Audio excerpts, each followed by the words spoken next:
Okay, well, welcome everybody. Thank you.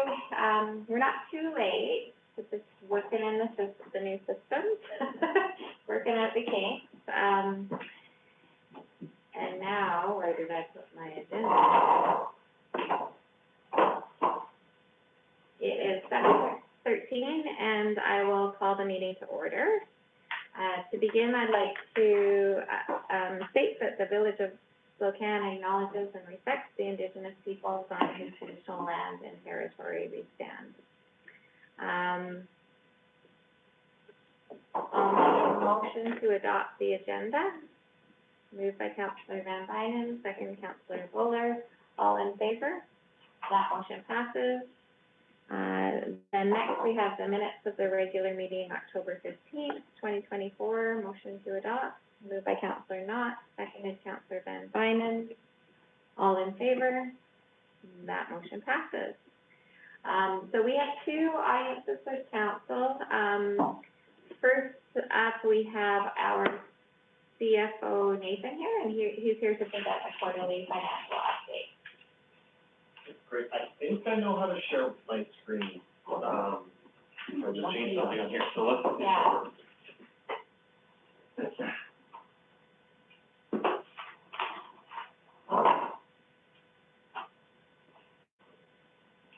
Okay.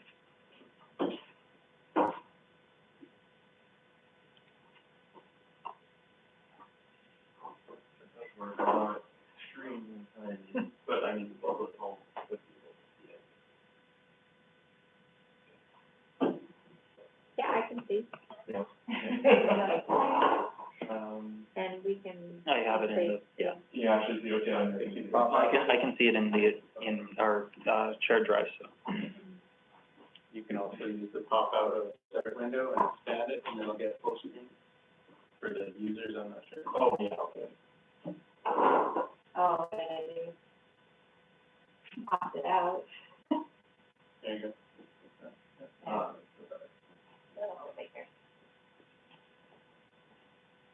Okay. Thank you for having me, Council and Mayor. So I'm here to present the Q3 quarterly budget for the Village of Slocan. So since it's Q3, so that means from January 1st to September 30th. So we're wanting to block back a couple months, all these figures reflect that time period. And so I'll go through the revenues first and then expenses. I have included a pretty extensive report, but I'll kind of go through the highlights of the report. So I might not hit every number in here, but I'll just kind of brush on the highlights. So let's start with the revenue, and kind of go through a few out of here. If you want to follow on the screen, go ahead. I do kind of draw and circle stuff to help follow along, but follow through if you wish.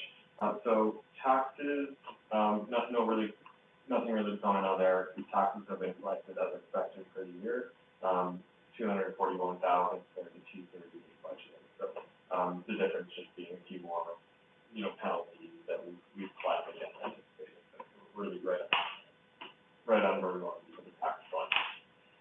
Sales of service that I climbed down. So we're slightly behind where we were last year. So we collected 102,000 compared to 112,000 last year. The main driver on that is the campground revenue. So that was impacted, of course, by the wildfire season. So we ended the year around that $69,000 mark on campground revenue, compared to we were about 90,000 last year. So we expected to be a little bit higher. Part of that is offset, because also in sales and services, garbage collection fees. So that has increased just because we did increase the rates, because our ACK increased their rate for tipping fees. So we're down about $10,000. Campground revenue is the main driver of that, and then the garbage collection has back. But we are still, still relatively close to budget there. So it isn't too bad. And 70,000, considering the wildfire influence, is still right there. So it's still a strong. The next item down, so other revenue is up over last year. So other revenue 39,000 collected versus 21 last year.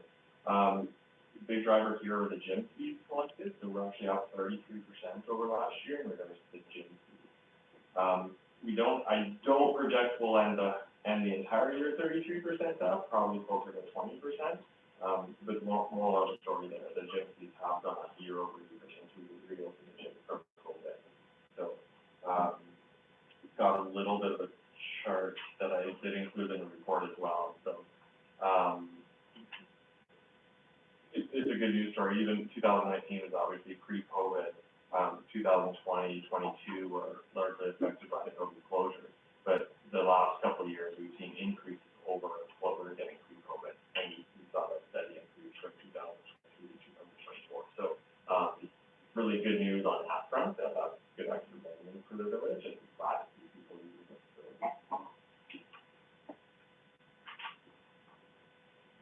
One other factor in that other revenue is more of a timing difference. So building permits are in this report are up significantly over last year, but there's a timing difference of when we collect the building permit fees and then when we pay the fees back to RDCK, because they get the large majority of it. So I think there is a timing difference in there with building permit fees.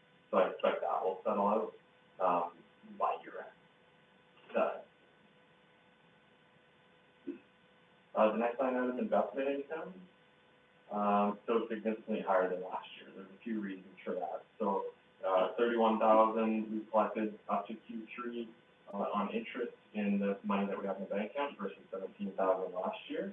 Some of the biggest driver, I would say, is just because we're sitting on more cash. We've received some grants, mainly the Reddit grant for $870,000, and so that's sitting in the bank, and we're allowed to collect interest on it, something that we didn't have last year. And then the other driver is because we moved some money that we had last year in a relatively low interest savings account to a higher interest savings account. So that made it a large impact as well. So again, easy revenue for the village. We don't have to do any work. We just collect interest on that bank account. Unconditional grants, just your small community grants. I spoke about that in the Q2 update. So I won't get into that. Conditional grants. I did speak about that in the Q2 update too. Not much changed. 1.2 million the village has received so far, almost 1.3 actually. The large majority of that is that WebEx grant that I spoke about, so 867,000. Plus there's some LG TAP, so local government climate action plan funding in there, 120, and then the housing grant from the province, 150, and then a few other smaller grants. So no real change from Q2, but those are the monies that we've received so far for conditional grants. And then finally, the water usage fees that we collected are right on budget, 445,000 compared to 143. So there. And then so for your expenses, I'll go through these ones. I'm always looking closely at general government expenses because it's a large bucket, our largest budget expense item, and there's a whole bunch of things in there. We are right on where we expected to be. We're right on budget, and we're right within 1% of actually what we spent last year. So despite inflationary pressures and everything like that, we're pretty much spending the exact same amount that we spent last year. So that's really good. On protective services, sorry, nothing really to talk about protective services. That's just an inspection that happens every other year. That's why I give you a dollar amount for this year. Transportation services. We are actually down about 3% over last year. So again, that's good news. The largest driver of that is, really nothing notable there. We pretty much spent exactly the same as what we did last year. One thing I did want to note though, because you can see the budget is 209, we've only spent 113. There is quite a healthy budget there for the sanitary expenses. So although we're well within budget today, it is supposed to be a higher snowfall season, so we might, rack up more expenses at the end of the year, but I do not expect we'll definitely fall within budget. There's plenty of budget left for that expenditure.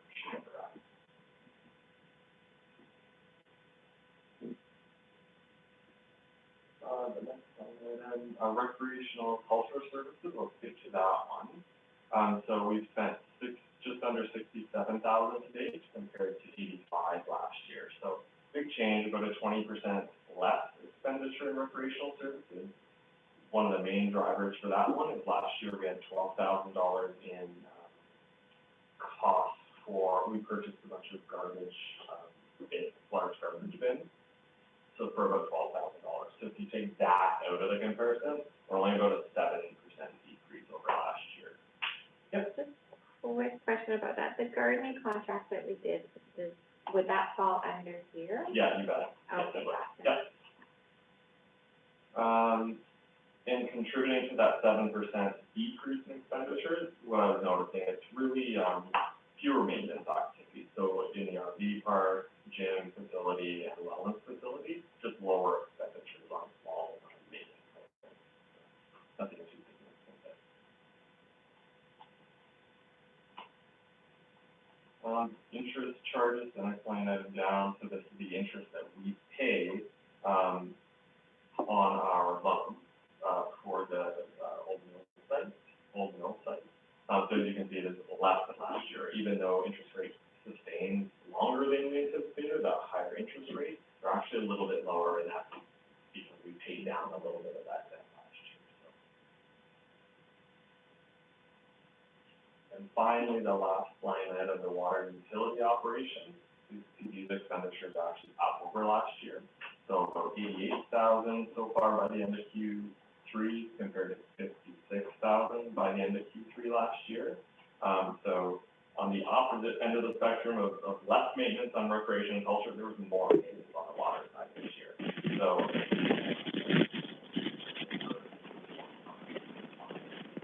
water utility this year than there was last year. However, we are still trending to be within budget. With about 30% of our budget left, and we're 3/4 of the way through the year, so I don't expect to move over budget. End up right around present budget. So overall, again, every line item is within budget. It is within expectations of where we expect to be. So really no red flags. The unit values did a good job at keeping the budget. Any questions about the report?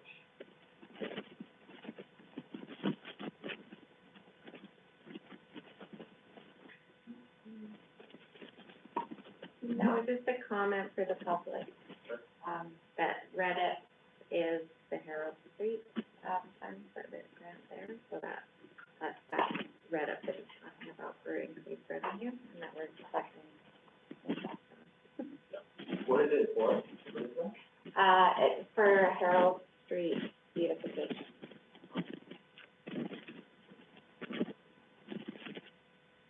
Okay, did you have a question? I'm sorry, how much is left on the outside one? We just paid a big chunk. Yeah, $645. yeah, that sounds about right.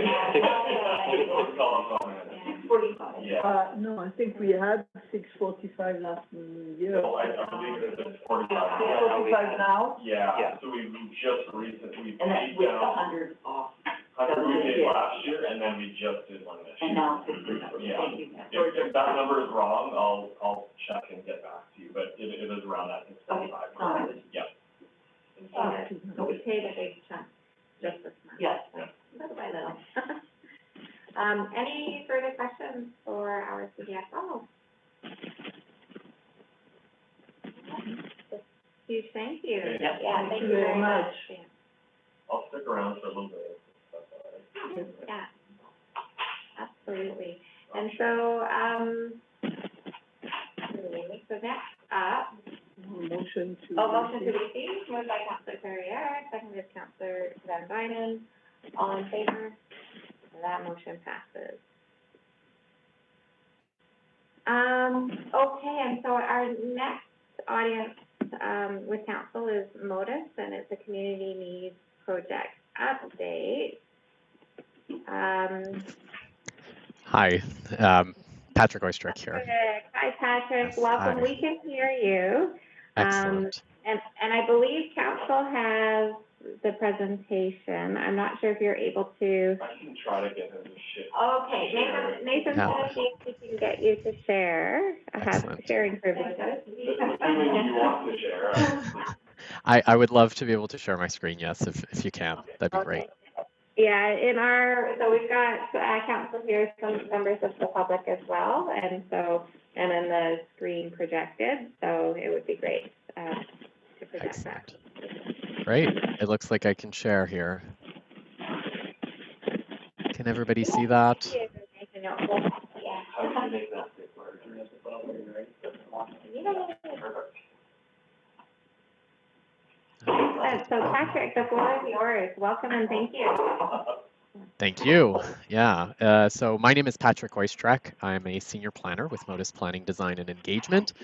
It's a pleasure to be here today, at least virtually. Unfortunately, I can't be in the regional district of the Central Kootenays in this moment, but joining you regardless virtually to discuss a really important project, the Regional and Local Community Needs Project that's being spearheaded by the regional district and 7 member municipalities, of which the village of Slocan is one of them. So I'm here with planner from the RDCK, Steph Johnson, as well as Afi Ibrahimi from Liquor Geospatial. And so if at any point you have questions or if you'd like to ask us questions or point out any comments, we'll be here to answer any of those or to help you out with any clarifications. So as I mentioned, this is a project that's a collaborative effort between the regional district and the 7-member I can't say those words, 7-member municipalities, including the village of Slocan, but also Salmo, Nakas, Picaslo, Castlegar, Nelson, and Creston. We have 2 main consultant teams on this project. So the first is Liquor Geospatial, which Afi is a member of. They're our GIS analysts. They do a lot of the technical work behind the scenes, behind the computer, doing spatial modeling and other types of modeling using maps, and they're going to lead that aspect of the process.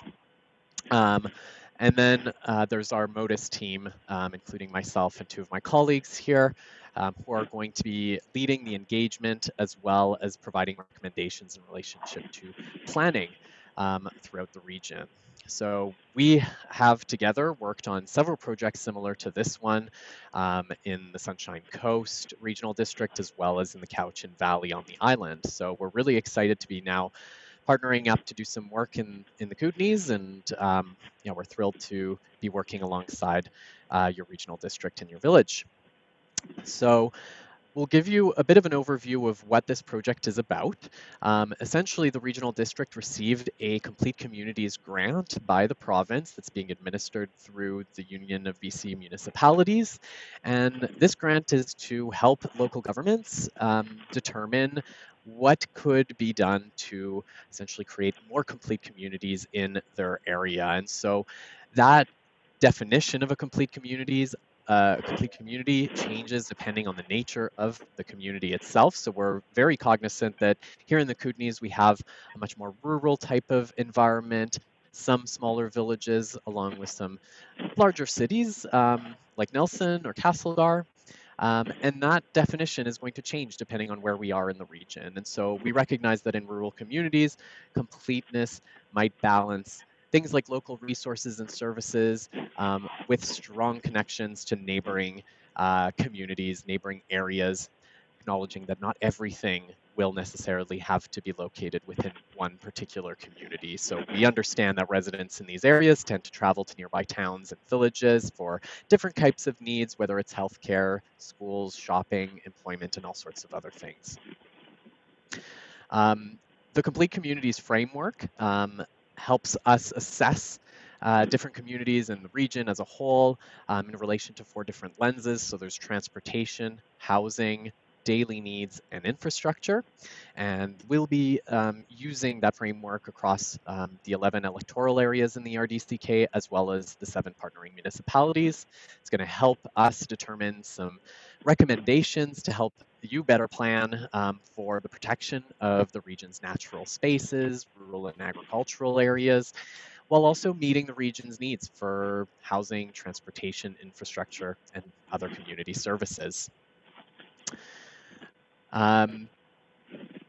Just the other thing that we would like to achieve through this process is establishing a common framework across the region for not only regional planning, but local planning that can guide future growth and development in a sustainable manner.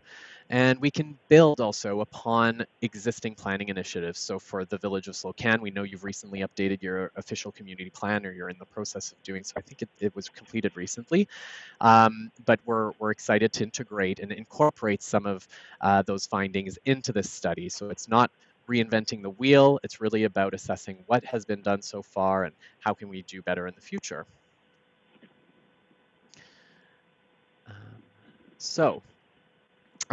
Like I said, this isn't to supersede or supplant any local planning efforts. It's really just to coordinate them as best as possible. And it's important to note that the product isn't a plan either. It's a study that's going to help us better understand the different needs of different communities and plan across the region in a coordinated way. So there's a few project goals that we'd like to note here. The first is this common framework for community planning across the 7 municipalities and 1 regional district. It's also to understand the current environmental, infrastructure, and demographic and policy context within the RDCK. So we know there's a variety of different municipalities and electoral areas, each with their different needs and different circumstances. So we want to make sure that we're respecting those.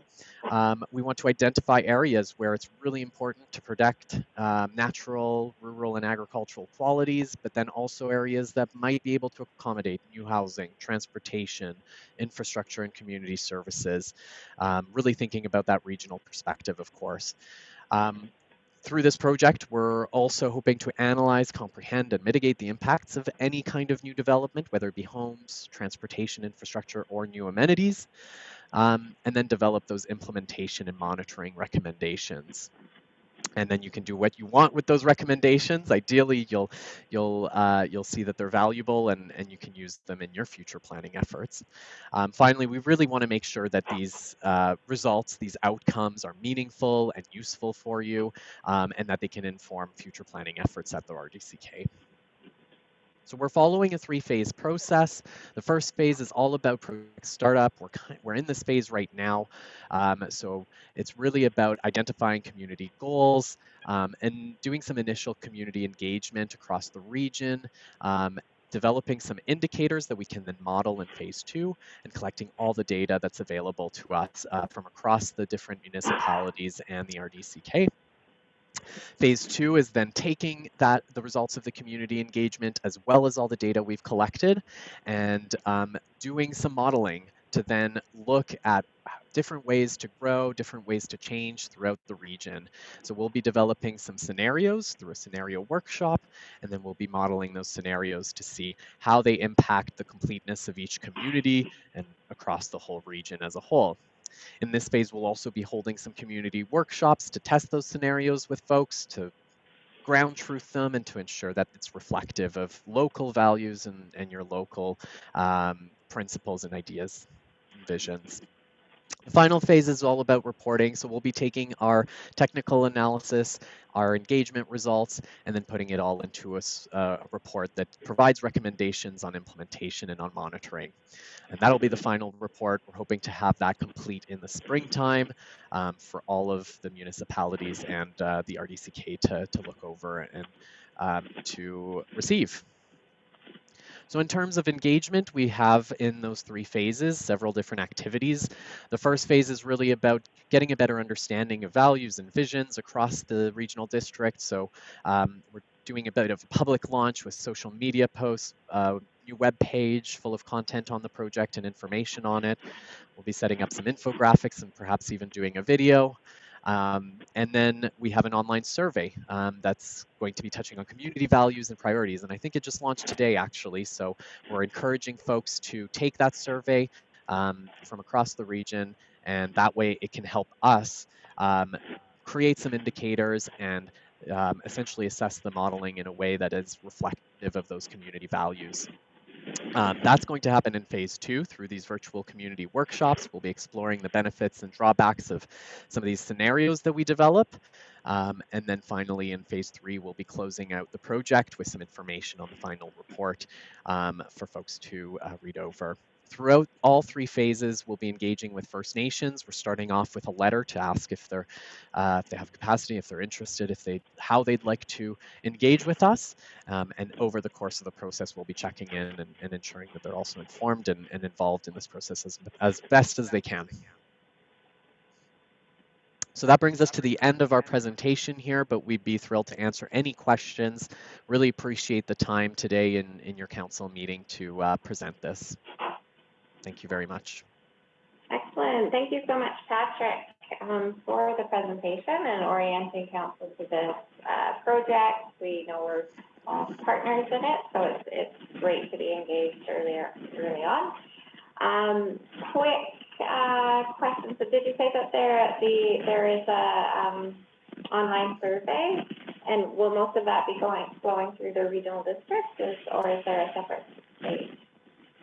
Yes, that's correct. So as it is, I believe the link is available on the RDCK website, so you can access the survey from there. Steph, I don't know if there's more to say to that. I believe those links might be distributed to the various municipalities as well. Yeah, thank you, Patrick. Just to answer that question, you can check out the Regional District Engage RDCK page. There's more information generally about the project, all the background documents, but of course, the online survey, which did launch today. If anyone wants to check out the RDCK's Facebook page, we also have a direct link to the survey through that social media challenge. And we have circulated out to all of our partnering municipalities. So in this case, it's your interim CAO, Trish, who's received all of the links to the RDCK Engage and the online survey that I know she'd be happy to circulate out to you internally. And then I'm always here, Stephanie Johnson, RDCK Planner, Project Manager for this project. And I'm happy to help send out online surveys or answer any questions, take any phone calls, whatever medium works best for you to get the message out there. So thank you. Excellent. Thank you. And that's just what I was going to offer is we do have different mechanisms for sharing out as well, including our Facebook page, our website, and our newsletter. So we can, as long as Trish is moved in, we can leverage your efforts as well to get the word out and the community participating. Any questions for Patrick and team about this project? Councillor Knott, go ahead. Yeah, I guess I just wanted to see if you guys were aware that Slocan is, going to be undertaking the mill site master planning process here next year and doing a lot of engagement sessions over the winter. And I was just curious if there was room for collaboration in that effort in terms of approaching this site from a regional perspective. Yes, absolutely. I think that's a really interesting project to integrate into kind of our findings and our recommendations. I think any kind of major process or project that involves development of lands and could include any kind of new infrastructure, housing, other types of kind of development could really that's part of the reason we want to ground truth our study, is making sure that some of these things that are happening within your community can be incorporated into the study. So whenever there's information on that, we'd love to be informed on it, and we can certainly do our best to integrate it into our study, and vice versa. When we have information to provide, hopefully that can also maybe support the master plan process on your side. Excellent, thank you. Yeah. Thank you. Any other questions? No? Not seeing any further questions. Just huge thank you, and thank you for your patience as well. It took us a little bit longer to get started today. Steph, good to see you. And Elsie, are you part of this team as well? I am, yeah. it's really nice to meet you all. Yeah, thanks, Patrick, for going over everything for us. Yeah, I'm really excited to get going on this project, and just feel super thankful that you guys are willing to collaborate with us overall. Absolutely. Excellent. Thank you, Elsie, and thank you, Patrick. Thank you, everyone. Take Bye, care. everyone. Thank you.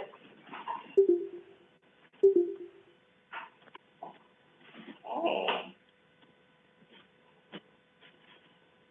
And that was really helpful, Trish, to have a presentation here with council. I know they presented at the rural, at RDCK, the rural committee, and municipalities typically don't. So I think it was flagged and it was too late for me to go, but, so really grateful that they were able to attend our meeting. And then everybody hears right from the horse's mouth. Okay. Motion to receive, moved by Councillor Knott, seconded Councillor Buller, all in favor. That motion passes.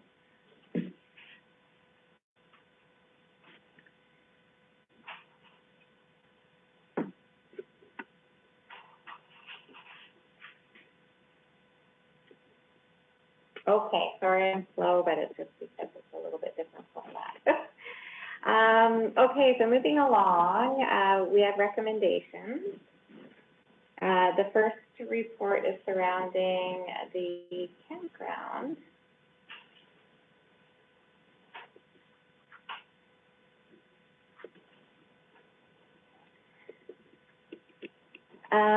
So our campground operators provided us with a 2024 year-end report.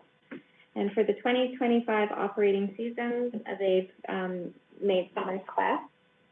And these include installing a Wi-Fi booster, addition of coin-operated washers, maintenance of water pipes and light bulb replacement, office flooring, to fill the woodshed pre-season, continue to provide tourist information, install new bike rack, wage increase, and contract renewal. And so the recommendation from staff, would somebody like to move that?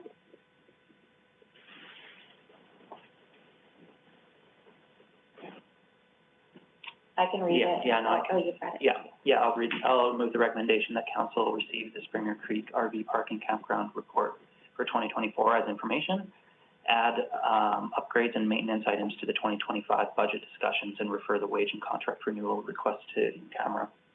Okay, so that's moved by Councillor Knott, seconded Councillor Van Bynen. Any comments, questions? Hearing and seeing none, all in favor? And that motion passes. Next up, we have next year's council meeting schedule. And so essentially we have to advertise for the upcoming year on January 1st. And so staff is proposing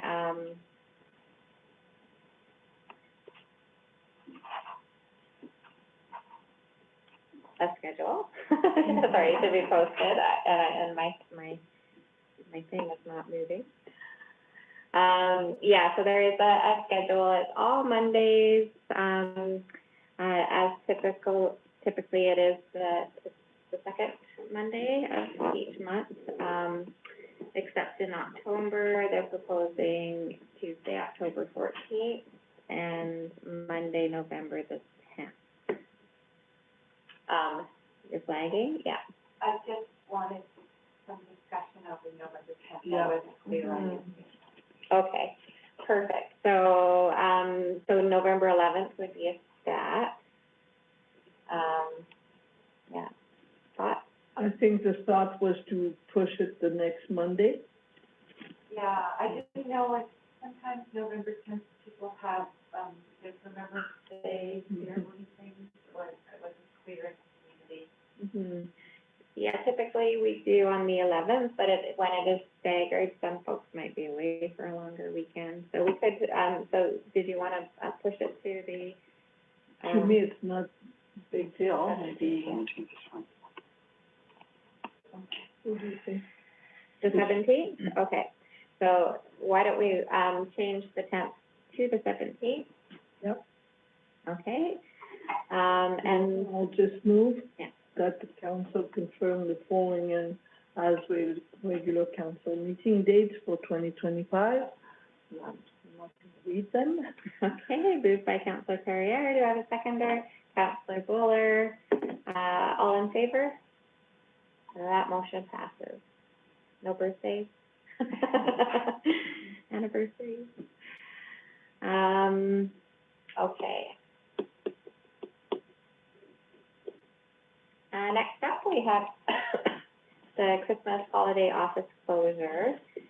And so staff is proposing to close the village office between Christmas and New Year's. If approved, this will be the 15th year that the village office is closed over the Christmas period. No issues have occurred in prior years.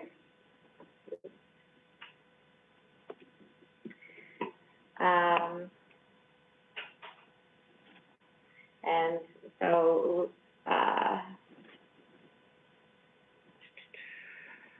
for public works employees, staff propose moving garbage collection to Mondays from Tuesdays during this period. Public works employees will be off from 3:30 p.m. on Monday, December 23rd, and will return for work on Monday, December 30th. All staff use vacation time or leave without pay to cover days off that are not paid by staff. So,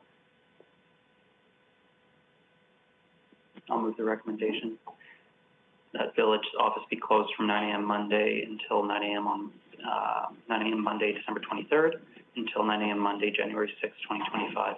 The residential and commercial garbage collection be on Monday, December 23rd, and Monday, December 30th, in lieu of Tuesday during the holidays, and that an ad be placed in the Valley Voice newspaper and public posting places to notify the public.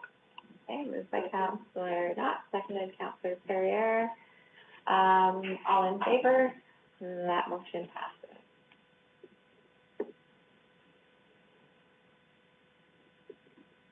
And next up, we have the firefighters Christmas bonus. Historically, the village has provided the Slocan Fire Department with a $500 contribution toward their annual Christmas party. In addition, all firefighters are provided a complimentary annual pass to the fitness center. So, moved by Councillor Perrier, the recommendation that we support it. Seconded Councillor Buller. All in favor? That motion passes.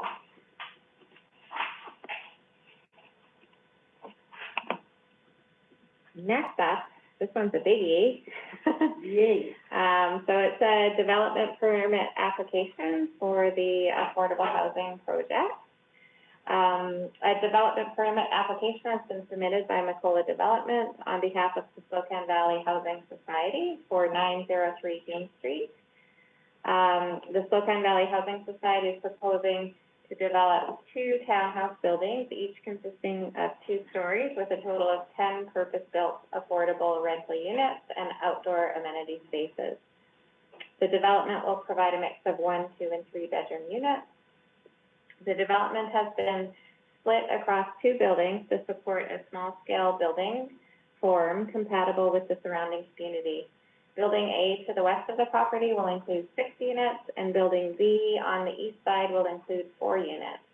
This community-owned and operated development will provide affordable housing that is targeted for families and seniors in the community. So a copy of the application are attached for review. Given the complexity of the development permit, staff has made sure that the relevant bylaws and statutory requirements are being followed and that the required information is submitted. A development permit cannot be approved by council if any information provided is unsatisfactory or incomplete. The development permit package submitted by the Slocan Valley Housing Society includes the following documents: a certificate of title, agent authorization, proposal summary, site plan, development plans, including architectural drawing set, civil drawing set, and landscape plan set. Additional reports, including civil pre-design reports, septic site investigation reports, geotech reports, and environmental site assessments. All of the above documents listed are required under the Social Development, or Slocan Development Procedures Bylaw, Schedule B. So there's some specifics in terms of height, site coverage, maximum density, and amenity space. Parking, it meets the parking stall requirements. And there will be bike racks for up to 10 bikes provided on site. Utilities, power, the proposed power service plan determines building block A will require underground service with an LPT located on site. Building block B will also be serviced with underground power. And that reflects the most current plan as confirmed with McCullough. A septic site investigation has been prepared by Highland Consulting, civil engineering, including, and it's included in the application. The current design proposal includes type 2 septic system with a minimum area of 236 meters squared. And this does fall within the jurisdiction of Interior Health and must conform to the sewage system standards of practice. And just a note, the lot consolidation was completed by village staff on November 5th. So, in terms of water, proposed water connection to tie into the existing water main that runs along Harold Street and the water main that runs along Hume Street, and it will connect the two existing water mains by running a new water main under Fifth Avenue. Public Works has confirmed this is a feasible option. In terms of garbage fees, each multifamily residential unit will be charged $150 per year and will be permitted to dispose of 1 bag per week.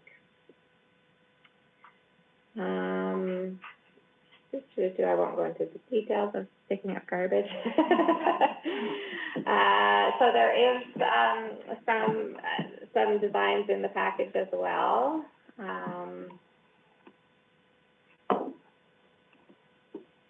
With views. With the OCP, the proposed development generally complies with our OCP. I'm not going to read every little part from each section. If I recall from reading it, there was one consideration surrounding the OCP, and I have scroll down.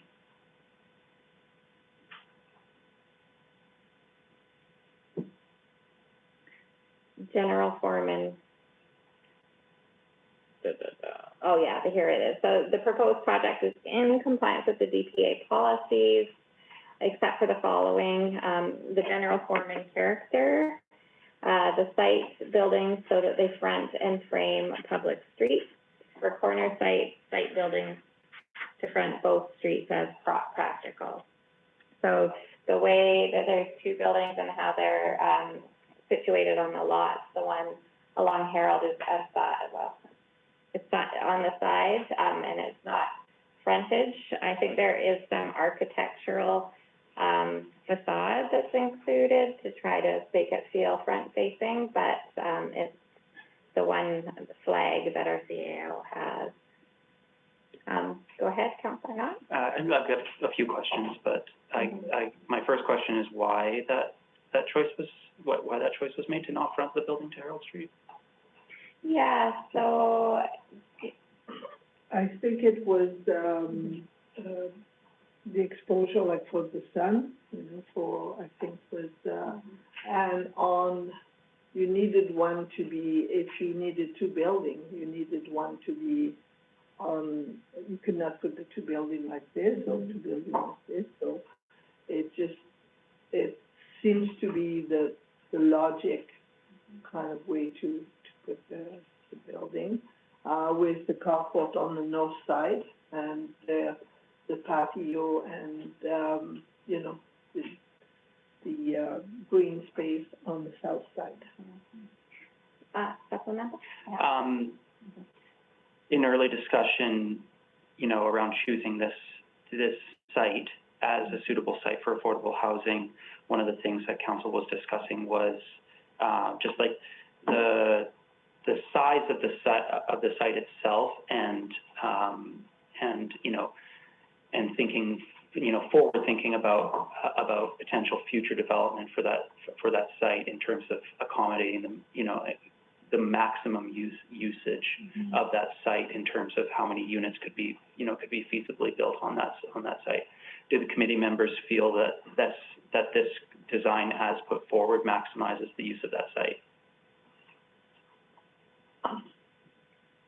Not really. At first we were hoping for more units, but it was the BC Housing, you know, was giving so much money, and I think the compromise was to end up with 10 units, which in my way was just kind of a little short on what we expected at first, you know. And the septic is a big problem, because when you have large buildings, you know, so that takes a lot of your land, and you cannot use it for anything else. And that was a decision back and forth, and that's what we end up. The end result was 10 units. Yeah, the original funding was for 8 units, and then we changed the site, and we were able to negotiate up to 10 units. So there was some more, supplemental, and then Buller for the Yeah, because I first just, time. you know, I remember in early discussions, you know, we had, you know, kind of earmarked this site strategically for affordable housing. And then, and looking at the site, it seemed like it would be, you know, it might be viable to do one project on this funding cycle and then potentially use this same site for another project. Under the plan that's put forward, this plan uses the entirety of that site. Let's see. It uses the entirety of, including with the septic system, and then there's the 2 units, so it does use most of the site for the 10 units. Yeah. Okay. Yeah, it was, I mean, there was lots of conversation in the design, and there was a real push against having a real block or and I think that's why the decision to have 2 units, it would fit the forum. It's not as dense as if it was just one building potentially. So I think there was conversation, and the sentiment from the group and the feedback was that it would that two separate buildings were preferable to one big apartment-looking complex. I remember that conversation. And then the other huge consideration as well is that septic. So that does take up a big chunk of the site as well. And so it was positioning that, and making sure that I think there was different ways that the units were proposed in the mapping. I think when we had the open house as well, it was showing, like, there was lots of conversation about where they should be sitting and where they fit together the best, whether the septic should go between them or not. So, there are still lots between the tennis court and the site as well. So the whole site itself isn't utilized, but I think they've done what they could in terms of trying to capture like the parking and whatnot onto the site. Yeah, I think what happened is, on the north side, you have Fifth Avenue as a, access, and you have to have the parking space, and you need to have some visitors parking too. So that really takes, some room there. And, but you cannot get away without having so many parking spots for so many units. Yeah, there was a lot of, sorry, just, I know you're up next, but just in response as well to the positioning as well, there was a lot of conversation. And I think initially, too, it was, set differently and it had all the carports facing Harold Street, and the sentiment there was that it could look really cluttered, so it would actually be, yeah, not what the intent was of our OCP, which is to have it front facing. So there is, in here, there has been a lot in terms of the landscaping as integrating, sort of the public-private space. So there is, landscaping and a pathway that goes right onto Harold, and the intent there as well is to really, yeah, make it make sure that there's some interface between the public and the residents, so it's not just like a wall of private feeling. But at the same time respecting the residents' privacy as well, so it's a balance. Go ahead. Yeah, I want to agree with, Councillor Knott that we had agreed to investigate what it would look like to do a phased project approach to then have this site encompass more stuff. So I'm curious to see what's left and how that might look, and what sort of plans, should then include a possible future look to that block, rather than just what we see with this little development, but possibility of another unit on that site somehow, and how big it could be, potentially the largest of its potential size. We need to be aware of that and what that might look like, and how many more units that could possibly house before we make any sort of guarantees on anything. I think we need to have that idea of what this site can potentially hold before we move too far in advance. Okay. And end up with nothing. Yeah, okay, go ahead, Councilor. I think what I would see is an adjustment to the septic fill in order to accommodate whatever. And I think what we can do, and I think it's the most economical way, is to take another block and put it maybe on the south side, but providing we have the septic for future development. And at first, we talked a lot about that phase two, and we were kind of being told, well, there's no money for that. But maybe what we can do is to make sure, if we do want to have a second phase, is to all those things are provided and not done twice. Yep. Go ahead, Councilor Miller. I think as a council, we were also asked to provide, space that we found would be good for residential. And I think that obviously was earmarked, and we put that to the province, right? We were asked by government to do that, Yeah. right? Yeah. So I definitely think we should be looking at the next project on this as well as we're developing this project. Because if you don't, then you run the risk of not being able to develop later if you expand this in such a large footprint that the amenities take up the majority of the space, where you might need to adjust things in order to have another project down the road. I think that's really important for visioning. Right.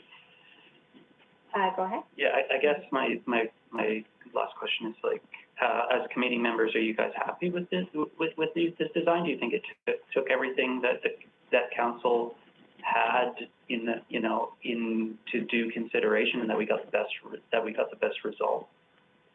We went back and forth quite a few times, and we were not happy with certain things, some details, like, I don't know if you can see with the design,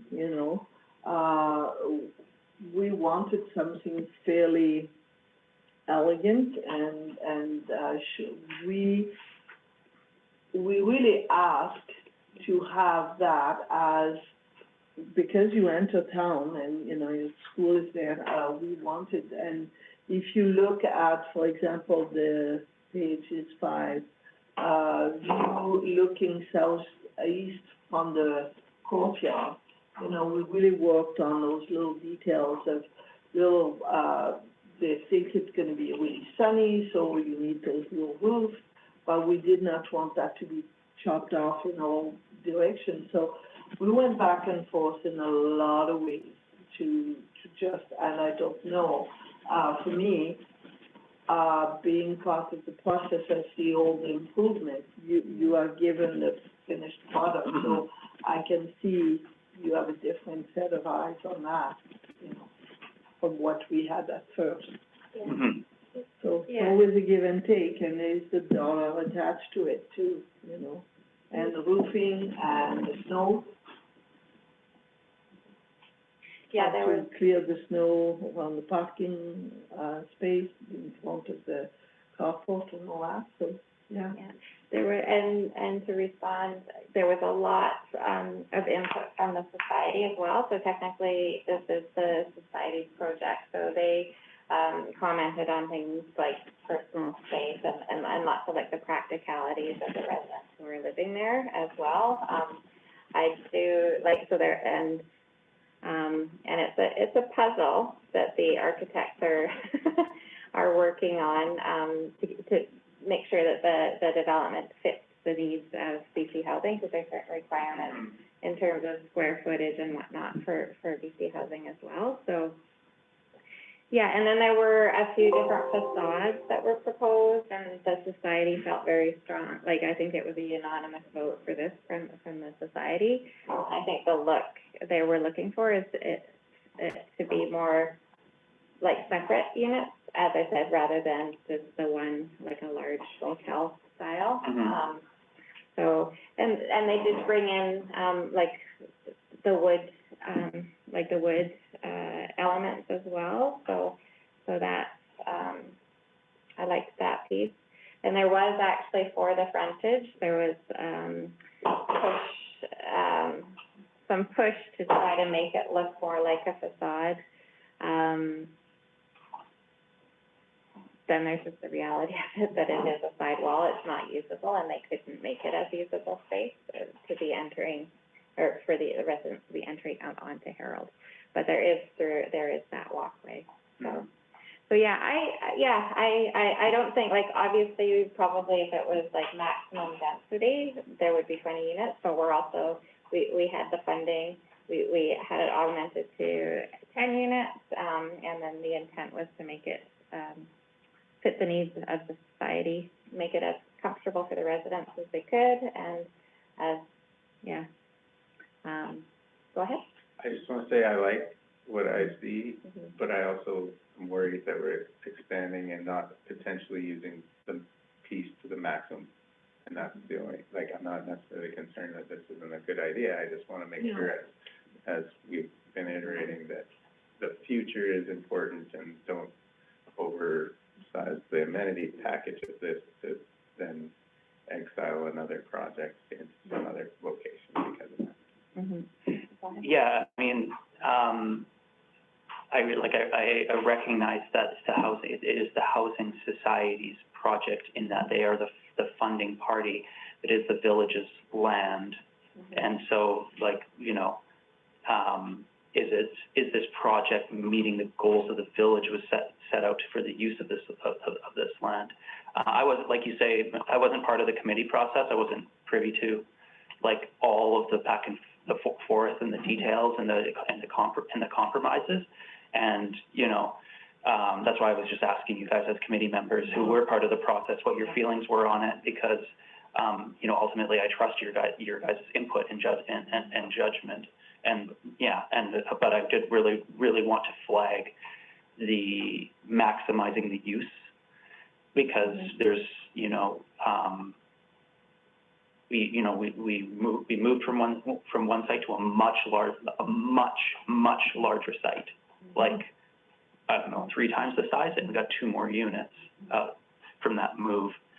Seems to me that we could have gotten more units on that site. It was challenging at first, because we were talking, we wanted 12 to 14 units for sure, because, as you say, we had a larger plan, but it was not a goal with BC Housing. So it was just one of those things. But the fact of considering a phase 2 with a couple more blocks, if we take care of, you need to have that septic who does, is used as an open space for kids, for playground and stuff Mhm. like that. So we can go to the society and just, propose that in Mhm. the meeting in this next Tuesday anyway. Go ahead. Yeah, I'd just like to say that that was our concession to doing the multi-unit, like only getting 10. We said, well, we need to be able to build another unit on that, somehow get more there. So that was definitely Yeah. our intention was, okay, we'll go with the max that BC Housing will do this time, but they are putting more funding out. They told us directly to go for more funding and do another phase project. So let's make sure that that's a possibility and no, nothing's gonna cancel that out. Yeah, for sure. I just think we need to be aware and potentially move that direction. Go ahead. I want to go back to, page 3. You're talking about the water, the connection. You have no, price on that. Is the connection for a multi, unit, is it 70% of the, residential rate? Do we have to confirm that? And on the garbage, you are putting, $150 per year, but if we do amend, the rate, does that stay in this case? It would be in alignment with our fees and charges bylaw, so we But could look. do we need to say, that to be aligned, because the way I read it, we can maybe, raise the, and people will say, well, we have 150. So I don't know, maybe it's the wording that needs to be changed, but I just wanted to just flag those two little things. I think Trish just pulled from the application, we don't have the whole application in front of us. It's okay, but if it just can be checked, and, With specifically, you wanna check the well, what I feel is like, on the water, you're not talking about any, amount. And I think for a multi-unit place,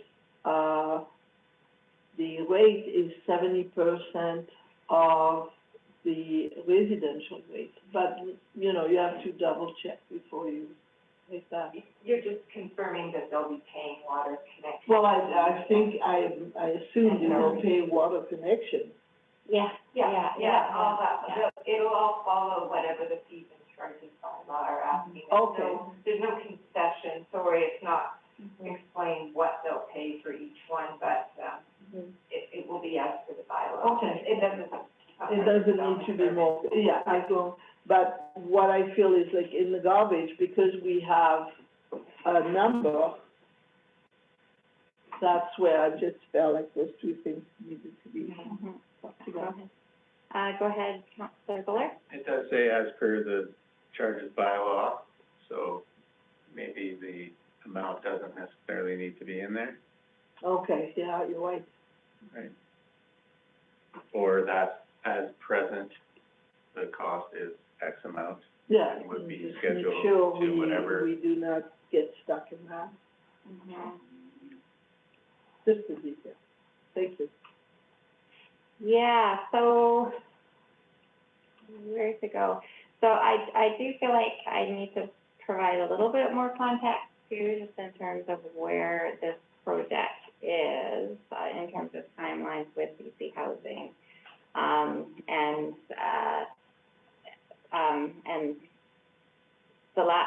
just in terms of procurement as well for a contract, not contract manager, construction manager.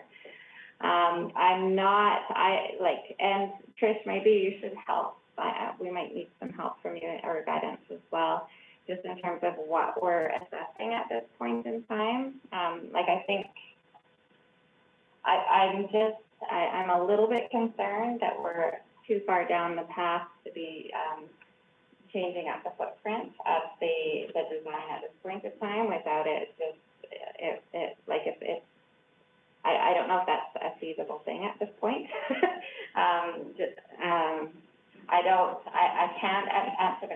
terms of, the site of what else could go on based on that. It's not as dense as it would be if it was one building, so that choice was made to do two, and that was at the public, at the open house as well, that was shared out to the community. The mapping was shared out at that community, and since then, so much work has gone into the actual design of the buildings and making it fit, and the architectural work. I'm not sure that we can circle back without this project including to be there. So, I just want council to be aware of that part as well, that, our complete redesign of the mapping and the location would probably kill the project at this point. Yeah, I mean, I brought forward these concerns not because I didn't have any intention of wanting to try to delay this project, but I guess more so to get a sense from those committee members if they felt that those concerns were brought forward and addressed during the consultation process, I guess. I will definitely go in favor of approving this development permit and keeping this project on track, because the reality is that we need affordable housing in this community years ago. Go ahead. I really feel for what you're saying, but as we negotiated and we were talking about the project and BC housing and all that, and the number of the guys, the society decided to work on this. Mm-hmm. So, we had up and down, there was some time where you just have to drop it. I do understand now, when you mentioned tax, we were saying like we wanted more, but as Jessica said, I don't know if we are too late in the process to revisit, or if it's just a small amendment on the surface we have for the septic field. I don't know. I'm just curious as well, are all the lots that we've allocated for this build being used up in this build, or is there like space for another project if we amended differently in the future? Like, we basically said it was like 8 lots, right? Or 10 lots or something? It's not 10, I think it's 8. 8 lots. 8 lots, yeah. So does the footprint are the 8 lots fully needed to encompass this footprint, or is like 2 lots on the edge not really being used, in which case that's the spaces that can be then amended next to the courts in a future development? Or, I think we were worried, once again, we said, is the society really aware that there is a possibility of another project right there? Yeah. And is the space available, and has anybody thought of that? We discussed it. Okay. Yeah, but Okay. once we had discussed it and went back and forth, and they felt like 10 units was, We knew that 10 units Yeah. was there, I just mean, we all talked about it, 10 units is what we're getting.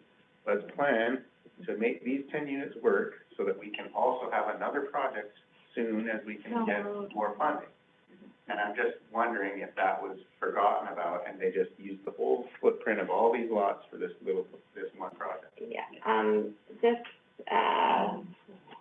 CAO, sorry, I don't think we actually have it, the layout in our packages. Yeah. You didn't get the, I see a limited site Yeah. plan, I see just the most northwestern tip of the site plan. Yeah, I think it might be helpful because, what about this? yeah, that doesn't have them. So it just shows, that shows the I can 8 see lots. I can see the lots. Yeah. But I can only see the building. Yeah. On, page 15, I can see block A in the northwest corner of those 8 lots as being that's the side front, whatever. And I assume that there's another building fronted to Fitz. Yeah, yeah. Right. and then there's Where septic. the old, like, more And towards there's the a ball septic. field. Yeah. So, yeah. Sorry. I think that having a building would be helpful, because it's actually, so it was 8 lots compared to 6 lots on the original site, so it wasn't actually that much larger. And then they could not build on the road right of way, but they have done parking for the units on the right of way, so, yeah. Yeah, that, Yeah. oh, so that is the full site. Yeah, I it's see. pretty, like, so it is, so unless it was like a one building with 15 units, This is the one. Right. there, that's it, yeah. And it would be interesting to know, what we have left now, the tennis court takes how many slots on this, I don't know if we have actually a, map and, all the, there's 2 blocks. Yeah, I guess my question is, it was more so about these lots that like the, you know, that really, that like right next, like this brings it to like kind of this is like where that cement pit once was, or there's still like a lot of land between that and the tennis court. And so that was my thought is like, what's going in here? That is our property, so we are leased out just this area I here. see, okay, so, that was my confusion, I guess, because originally when we were looking at this site, I was imagining it as being this full, I guess, like 16 lot site. And when you have 4 lots, you have 8 lots on both blocks. Yeah, And you have to realize it's 4/10 of the block. Yeah. Because you have, on the south, you have the, tennis court, Yeah, and I don't know how far we go with the tennis court, and the little shack from, what the, existing building right there, so. where the The court is here, you know, yeah. the logger spot was. Yeah. But this portion is ours. Yeah. But it's only the 8 blocks. Right. And we took the street. Yeah. Yeah, no, I'm aware of I'm aware of the right of way, Yeah. So it's 4/10 of the block. Yeah. If you can visualize the block, we're not going to, it's not I even guess, halfway. I guess that was, this is what I was talking about over Yeah. here. Okay. and in theory, we could, again, donate that. Yes, And and another. then add, Yeah. right, And then this could still be, potential future development site. Yeah. Yeah. development and or septic, but Yeah. septic is the big one. So, thank you, for grabbing Yeah. that, because I think That provides a definitely little- makes it a lot clearer, thank you. Yeah. Yeah. Okay. Because the only other option is had we had, say, the okay for 15 units, then it would have just specified that already had one. Yeah, okay. Okay, that definitely clarifies things. So the neighbor writing in the newspaper? Yeah. Yeah. Yeah. So you're leasing on 8 lots? 8 lots, yeah. You've got 8 left over? Or, I don't. 4 possible Yeah. empty lots. The other, there's 4 that take up the court. Yeah, so we have, The court's 4. This is it. yeah, Okay. yeah, I think there's 4 or 6 between, There would be 10. 2, 3, 4. There's 6 left. yeah, So this yeah. is the housing Six development. left. Yeah. And then the remainder is the block is the, 1, 2, 3, that's 6 that go to the court, yeah, and then there's 4 in the center. yeah. Still left over, Yeah. that are empty, that used to be the loggers court area. Yeah, that's what I was wondering, was whether the entirety of that site was encompassed in this development. No, No. what was needed for the footprint. Okay, Yeah, so and we have that, we're only leasing. yeah. Okay, Okay. Claire, okay, go ahead. The last thing I want you to see is like after page 3, you go down, you scroll down, and you have the building from the south side. And the next view is actually what you're gonna see on Errol Street. Yeah, So we have put some windows and stuff like that to make sure it's not one of those yeah, things Yeah. where there's no facing or anything. yeah, no, I It saw has been that, yeah. addressed as, and what we don't have on this view is the landscape. Yeah. And we have some shrubs and stuff like Yeah, that. yeah, And there's a little bit of a path on the side, so it's not looking like a tall, you yeah. know, yeah. Yeah. And this one will be the other side where we have, the society needs to store some things, have an office, which is the one below, and they want some kind of a, you know, a door and stuff like that. And so their utility will be at this end of the block. Well, there you go, all around in circles. Yeah, so, and, the other piece too is you weren't seeing the whole plan, the site plan, and that made it a little bit more difficult. And the other thing that has been discussed is bringing this back to the community too, because there has been, it's gone from those blobs to where it is now in terms of the, making sure everything fits the right size for the BC housing requirements, for each unit. And there's a lot more for folks to see now, so, so that there will be an open house sooner rather than later. I would hope it has been discussed, yeah. Go ahead. So I guess given everything that's been discussed, I would move recommendation one, that council approve the development permit for the proposed project located at 903 Hume as presented. Okay, moved by Councillor Knott. Do I have a seconder? Councillor Fuller. Any further questions, comments? Just to confirm it was As presented. All in favor? That motion passes. Thanks, and this one would have been a good one to have them present. But, yeah, and actually it might, is council interested in, getting an actual full printout of that? I've seen it, so if we could, have a printout of the full plan for any council member who wants it. Councilor Knott has said yes. Sure. If you want them for your personal copy. Yes. Not today. No, Yeah, not no. today, I've had a lot of thank you. Yeah, no, yeah, excellent. I'll make you all a package. Excellent, thank you. Okay, moving along. Well, better do it. Okay, let's move on. So it was important. Yes, absolutely, and that's the challenge when you have working groups and it doesn't come back to council, there can become disconnect as well, so, yeah, I hope no folks weren't too shocked. Yeah.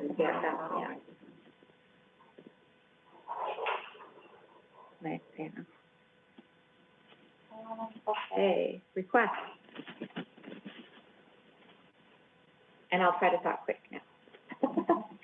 A community development grant application and correspondence has been received from community services, asking support from the village to assist with their business hamper program. So we have historical amounts that we've, provided, and WE Graham is requesting 1,000 contribution to the 2024 program. So that was, like to come from the community development grant.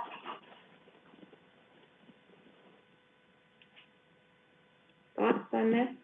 Would someone like to move? I'd like to move council approve $1,000 grant from RBCK Community Development Fund for the 2024 WE Service Society Christmas Holiday Hamper Program. Okay, moved by Councillor Perrier, seconded by Councillor Van Bynen. Any comments? Hearing none, all in favor? That motion passes. Next up, we have the Spirit of Slocan tree light up funding request. So we've received a request from Laura Lee on behalf of the Spirit of Slocan Committee.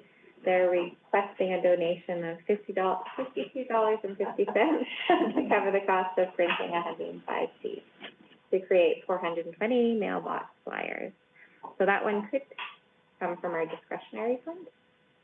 Moved by Councillor Knott. Yep. From discretionary, seconded Councillor Buller. All in favor? That motion passes. Next up, we have the community garden funding request. Correspondence was received requesting support to assist with the purchase of soaker hoses, water connectors, straw bales, etc. The committee is requesting $500 from the village for this purpose. The village provided $500 in 2023. So that could come from discretionary. I think 500 threshold for community development. But we might as well use the discretionary. Mhm. Yeah, it's a smaller Yeah. request, yeah. Would somebody like to? Move that we use from the discretionary grant fund, balance of $500 for the society keeping garden bed supply. Moved by Councillor Buller, seconded Councillor Van Bynen. All in favor? That motion passes. Okay.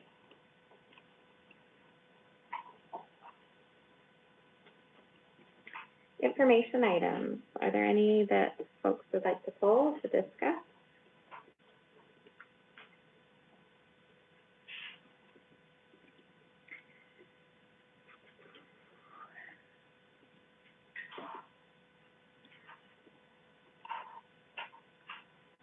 We can talk about connecting communities, 7F. Okay. Get advertised, 70. Yeah, 7B, I wanted to flag too for Trish as well. Yeah, 7B.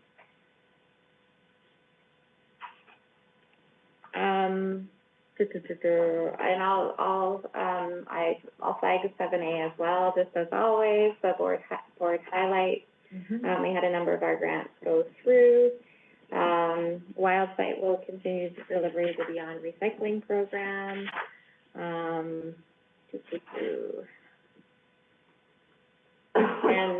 as I mentioned earlier, I'm really glad we have the delegation here tonight, so we have a sense of the project that we're participating in.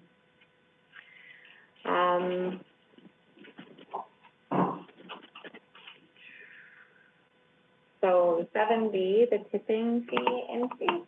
Trish, I wanted to flag for you because I'm not sure where we're at in terms of our rates and the RDCK rates. But whenever this increases the RDCK rate, it impacts our budget. So I just wanted to flag for you and Nathan, before we do our garbage fees for this year, make sure that we're charging enough. And then go ahead, Councillor Buller.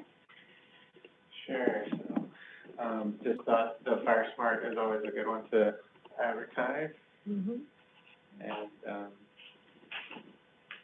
just put it up on our social media center.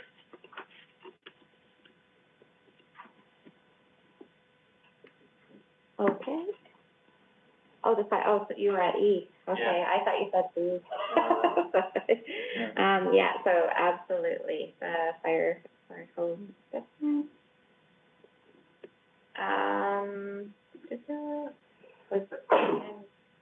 Councillor Perrier? Was just a meeting when we were at UBCN with Marilyn and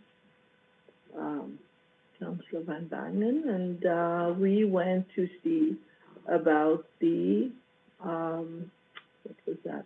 Help me, I lost it. Connectivity. Yes. And it was interesting because Slocan was deemed not to be eligible for, what was that? The connecting communities. Connecting Yeah. communities, so, but we were told, to share that the ministry staff have determined that to provide a DSL internet service within the village of Slocan likely doesn't meet the 5010 Mbps standard as in all area of the community. Mhm. So, they would like to work with us, and the service provider to explore funding options for community projects Mhm. to, address the gap. So it was a good meeting, Yeah. good to know. Yeah, it was the good news story Yeah. from UBCM for sure, and it was one that when we went in the year before, we thought, oh, sometimes we don't know if there's gonna be any years there or not, but, they were saying they felt like they needed Heart Slocan because we were like the poster child for an island that's being served, but really is not being served, so, yeah, so really great. Good news story. And I think, in Nicole, last month, we directed, staff to look into potential service providers to apply for the funding. So I think that's in Nicole's report, and we can maybe, action that, when we get to her report. But, yeah, so so the feds don't want to support us. They think we're served, but the province is stepping forward, so that's great news. A motion to receive the correspondence? Yeah, moved by Councillor Perrier, seconded Councillor Fuller. All in favor? That motion passes.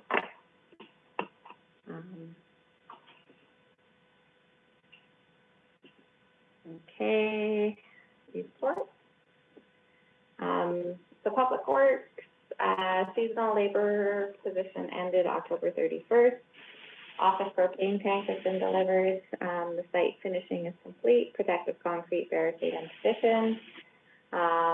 Transportation and roads maintenance, the loader brake system repairs are completed, winter tire chain refurbishment is underway, winter road and stockpiling is underway, road fence supplied under agreement with YRB. Having a small stockpile at Village Yard reduces response time. That's a great partnership. Zero turn mower deck removed and replaced with snow blower. So I think that's how they snow blow our paths. Environmental services, garbage collection ongoing throughout transfer station shutdown. Green for Life conducting bin swaps as needed. So that's fantastic. What a great idea that we're served through this. I feel lucky there. And Parks and Rec, seasonal winterization of washrooms and park buildings are complete. Seasonal blowout of irrigation systems are complete. ADA accessible toilet upgrade complete at the RV park, beach, ballpark, and playground. Oh, that's cool. Is Yeah. it the toilets Yeah. who have been finally Yes. put in? Yeah. No seats though. Yeah. Oh, no seats. I know. Yeah, but they're accessible, so that's part of a accessibility grant, so that's great news. Contractor performed, topsoil tapping in berms at the rail trailhead. The village granted permission to use small area of former mill site as a temporary staging area during the work. The outhouse at Springer Street dead end, was removed due to hazardous conditions, and it was a very old, I didn't even know about it. It's sort of a long lost outhouse. It had fallen into disrepair decades ago, and their pricing signage to direct users to campground tent site outhouse instead. So it's kind of hidden up in front there. Public Works assisted with the Halloween hoop preparations and performed tear down and site cleanup. Thanks to the volunteers and donors who made the event possible. And thank you to Public Works for that, their work too. Go ahead.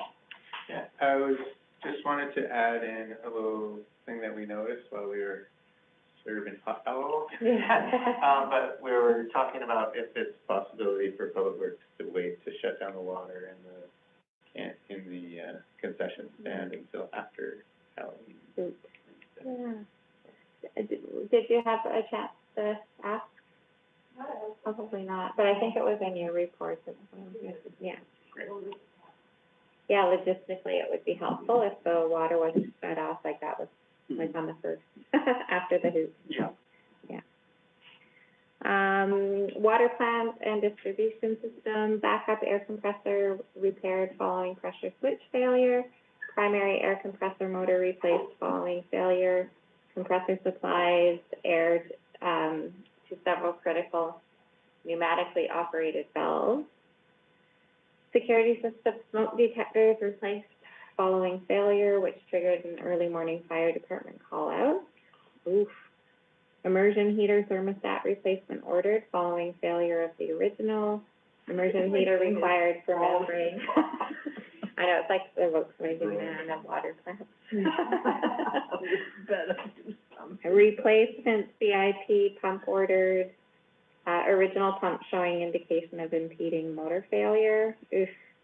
Pump required during membrane cleaning process. We're awaiting plumbing contractor quote for installation of replacement propane tankless water heater. Original propane water heater failed and it was replaced with inadequate electric unit 10 plus years ago. Tankless heater allows more efficient membrane cleaning process. Met with the Ministry of Forest, rehabilitation technician, and other stakeholders that are concerned around fire damage to Gwillem watershed, and discussion is ongoing. That's really good news to hear that there's that connection for rehabilitation. Yeah, and seasonal reduction in water consumption is noticed. Go ahead, Councillor Buller. I'm just curious if we are including any of this cost of operation reporting in some of our analysis on what's happening and how we need a new water source and all that sort of stuff. It's just every month we have amazing amounts of parts and fix-it-up stuff. And like, is that a ongoing list, part of our analysis and like reasonings behind needing to figure out the new water, like, is all this stuff being documented and sent to the proper channels that so that they can actually see that we really are having a failure of our system in more ways than just rock falls and things of that nature? That's a good question. I know Public Works has been consulted in preparing reports for justification. I know, Interior Health is also very aware and supportive of our work to find new source water as well. But I don't know if there's an ongoing list aside from Public Works reports, and their annual reports. So it would be a question through our CAO. Yeah, and just the cost of that, you know, how much we're losing on a daily basis just by trying to function this way. Yeah, the operational costs, that's tracked every year in our budget as well, so, yeah. So there's, I don't know that there's one like centralized point, but there are resources to pull from, I think. But good flag, I'm flagged to our CAO. There's a lot of evidence that there's issues with this. And not to mention our Public Works has done tours of other, water plants in the area, and they would be so happy if they had the low maintenance of some of the others. So it is an anomaly. Okay. Yeah, motion to receive. Moved by Councillor Buller, seconded Councillor Knott. All in favor? That motion passes. Next up. Project coordinator.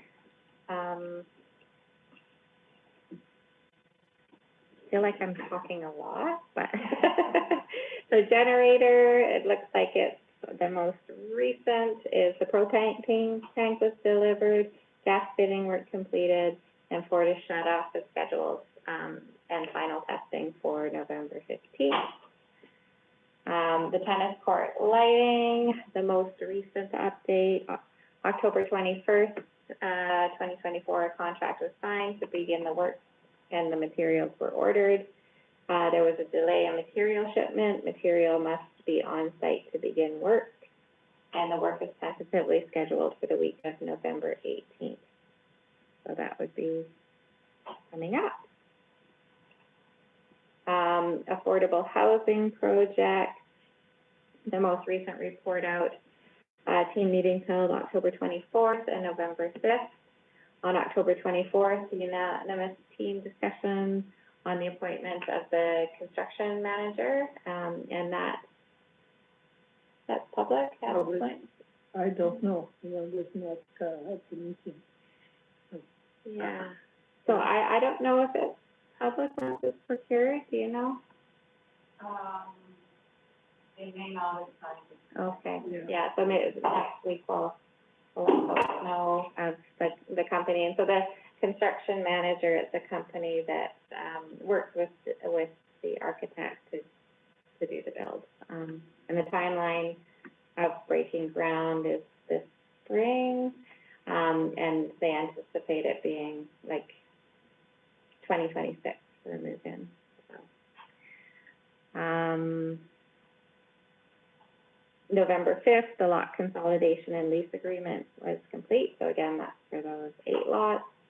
And November 5th, the development permit was submitted to the village, and that's what you just saw. Mill site, so October 24th, the graphic designer RFP was issued, and also a communications and community engagement RFP was issued. So they were issued the 24th. The questions deadline was November 1st. The village addenda and answer deadline is November 7th, and the closing date, time and date is November 14th.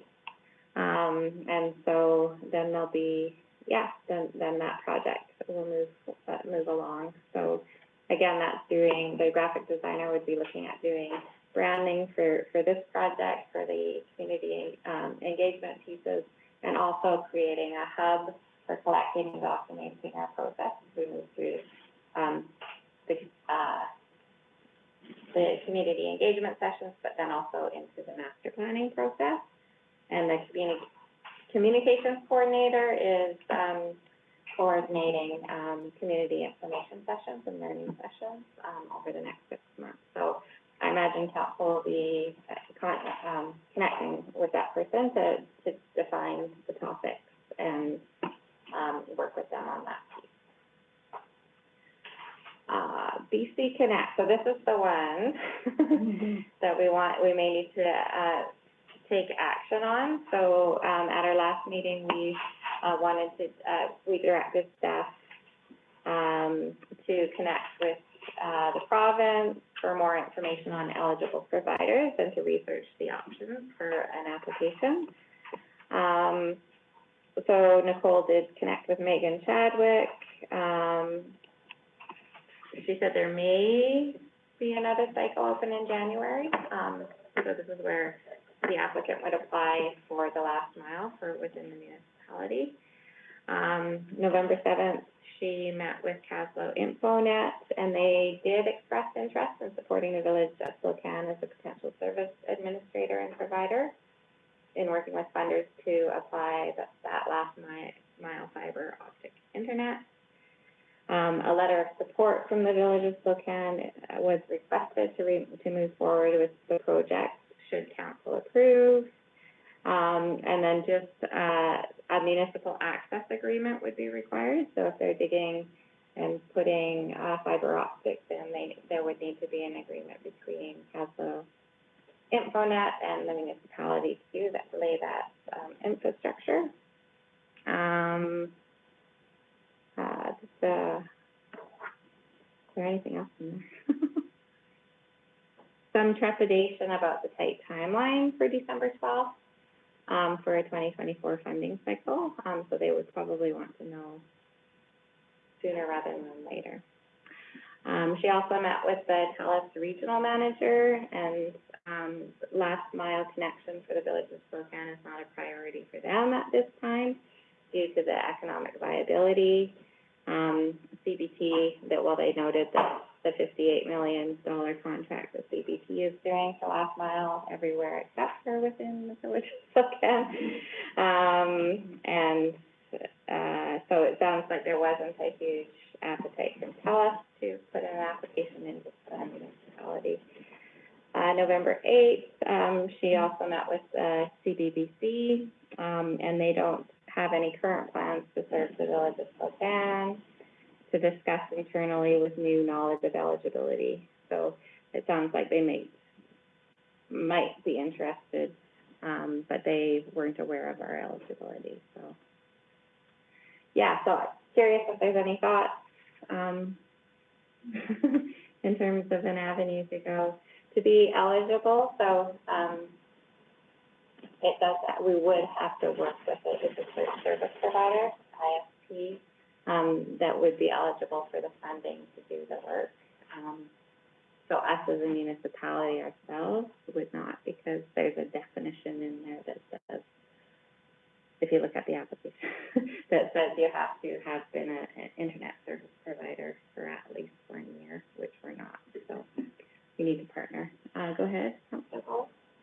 From our past history, I would suggest we try to work with CASFlow, because I don't think CBBC or TELUS care.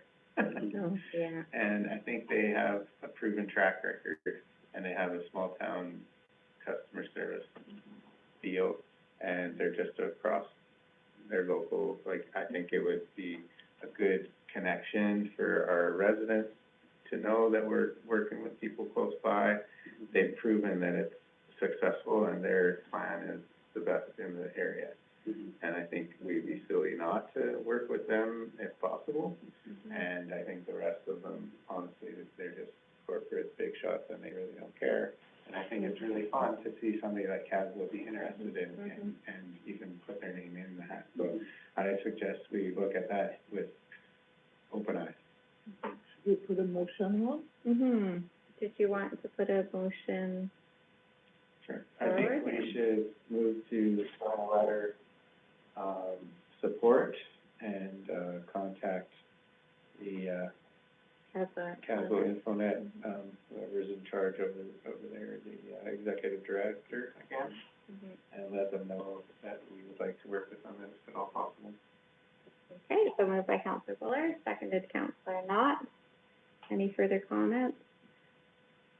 I just say I fully agree. Yeah. And I'd be excited to have a partnership with them, and I'm excited to connect more. And hopefully the December 12th deadline isn't too tight, but there may be a future intake as well, so we'll leave it with them. All in favor? That motion passes. That's kind of exciting. CAO. Oh, to receive? Yeah, okay. Yeah, okay, let's see, it's taking a long time. Motion to receive, moved by Councilor Knott, seconded Councilor Perrier. All in favor? That motion passes.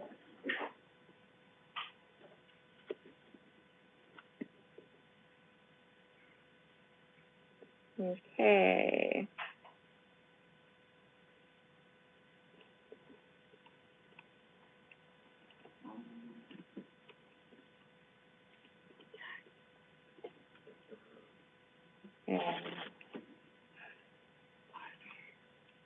So in terms of items brought forward from in camera, June 24th, so that was CAO. Can you speak to that, or do you have it in front of you? I do have it when we got first of all, the CAO report. Oh, yeah. I think, did we not Did receive it? we- Yeah, we received it, That was the project coordinator. Oh, okay. So, yeah, that's right, we received, You're right. we made it, yeah, you're right, so now we have to do CAO report. So moved by Councilor Van Byn, seconded Councilor Perrier, that we received the CAO report. Yes. All in favor? That motion passes, and thank you, Kevin, for highlighting. Yes, it was, thank you so much for your work with that. Yeah, great job with that. Yeah, yeah. Yeah, we pulled that off. It was like, welcome to Slocan. The fireworks was awesome. Yeah, absolutely. Okay, so in camera, So the in-camera items, that just some got missed for whatever reason, but there was a June 24th, that council approved the CAO contract for CAO Gordon for a 2-year term, and it's July 1st, 2024, and it's expiring June 30th, 2027. That was one that was come, and the other one was from October 15th. That Michael Slocan is reappointed as village representative to the Roseberry Parkland and Trail Commission for a 2-year term commencing January 1st, 2025, and expiring December 31st, 2026. perfect, yeah. So do we have to Thank do you. anything about it? No, because we both brought it up, yeah. Okay, council report. Well-being, no. One at a time, Okay, quickly. yeah. Yeah, go ahead. October 16th, I attended a Junk Resource Recovery Committee meeting in which we voted to, there was a recommendation from staff to purchase a new loader for the central subregion at Virginia. They were recommending purchasing a piece of equipment for $303,000, which included maintenance package and localized servicing. But that was defeated and went with a Hyundai model for $265,000 instead. It doesn't include a maintenance package, but through experience and such, most of the recommendations seem that was a better product, but just a little bit different service package. And it's cheaper. There was an Augusta landfill hydrology characterization report, which was notice of non-compliance. And the wells are tested around Kuskonucks Creek and some other water sources, and I just feel like there's possibilities of a little bit of movement of water into those areas from the landfill. So that's something that's an ongoing test that will get looked at. There was a motion to lower the liability insurance from $10 million to $5 million on the McCusk landfill planning project, and that was just sort of a normal thing. Most companies don't have a $10 million liability coverage, so it's hard to find a company to do the project unless you lower it to $5 million. Environmental tech consultants Sperling Hansen Associates will be the consultants. Creston Landfill and Compost to combine their contracts to a single operations contract. It'll be a short-term contract, direct awarded for existing contracts through September 2025. The HB tailing ponds, environmental monitoring and engineering services direct award renewal contracts in, I think that's in the Creston.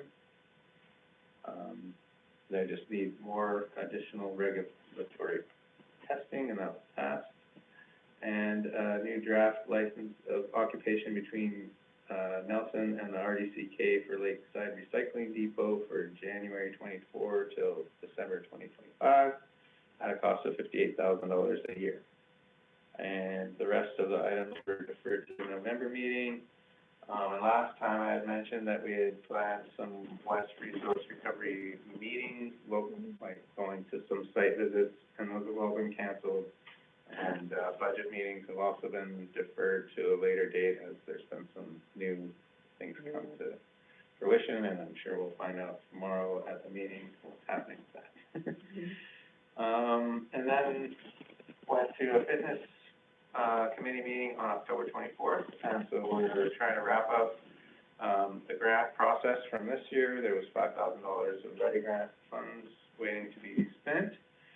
So there's some weights that are purchased, so some bigger dumbbells has been requested for that, and some foam rollers, and I think some new mats, yoga mats, as well as an air purification system. So, people have been worried about dust particles and smoke in the summer and things of that nature, so this will help with that, and maybe some, odor as well. But the big one that, and that air purifier is $750, and it costs about $120 a year in filters. But the next sort of two items was about sort of security and access and things like that. So the old video surveillance system is kind of archaic, and looking to upgrade that, more of an online streaming situation rather than a just like a memory chip or whatever it is. And then the other one is looking at developing access. I know we as council had looked at upgrading the doors, and so I was going to ask a little bit about that later, but what the committee wants to do is go towards a fob access key lock sort of system. So similar to any of the other 24-hour gym systems that you can go to, you just have to sign up and you get a fob, and then you have to, each person that has membership has their own fob, and every month it gets reloaded with the newest barcode or whatever it uses. And so access would be guaranteed only through those times, and the doors would be open at the regular health center hours, and there would be a fob on the main front doors, and then another fob to access into the gym side. And then also for the library users, they would have a fob that they could then give to one of their users to go to the bathrooms and then come back to the gym hallway. So part of the question was, we're looking at basically pricing the system out and the doors themselves, but I remember we had set aside some budget amount for doors. Is that true? Through the village, wasn't that true? We did at some We point. did at some point, and then there were some challenges, so definitely, Is there still money in the budget for that, and can that then be accessed by the fitness committee to do this project? I think we would have to, like, I'm fuzzy, like, I think there were some issues in terms of, the doors and the Could not be safety latch, installed. or they couldn't be installed, but yeah. Yeah, I remember it being an issue about construction, not necessarily the funds. Like it was. Yeah. So if it's just putting a new door in with a fob, there's no construction, there's no changing of the doorways to a higher, like, we agreed we weren't gonna change any structure, right? So, but I was curious if we canned that budget amount, or if it still was in place, and if those funds can then be re-accessed to do this project without having to do any additional building. Yeah. It's just purchasing the equipment. Yeah, my thoughts on that is, either it's in this budget or not, and if it's not, it could be potentially just next year's budget, we're almost at the end of this fiscal. And then the other thing is that it definitely the committee needs to consult with staff, and then staff needs to consult with the with Brendan, just to make sure that everybody's on board and that it makes sense. I think there might have been something to do with the safety or the fire doors or, so just as long as everybody's coordinated, that would make the most sense. Sounds good. And then, so the other question was around budget and funding for the committee itself. And so one of the questions that was brought up was, what is the percent cost of the shared bills per, like electricity? Is it three ways, just 30, It would go 30, through. Yeah. a third on everything? And it's electricity and phone, right? Yeah, you'd have to ask our CAO. It is Sure. divided by And all the user groups, If so. you could maybe make Yeah. a little list of these items, and then we can just forward it to the committee at a meeting. Okay. Thank you.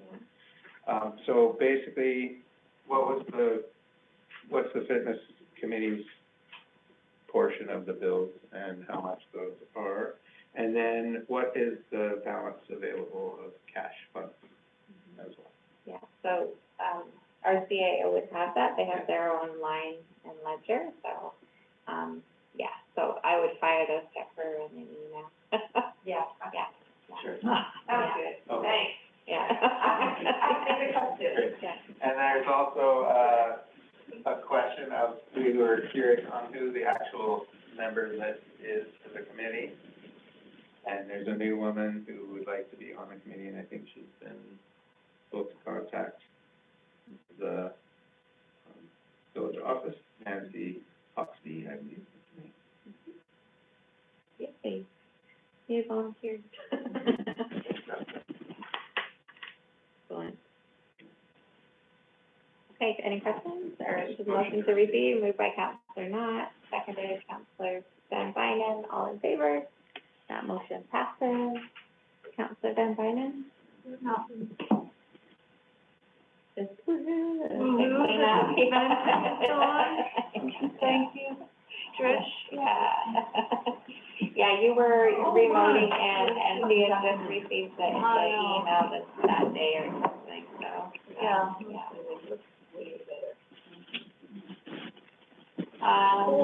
Oh, I do have one question. Is there any chance of getting a garbage can where the dog bags are at that end where they just moved the sign?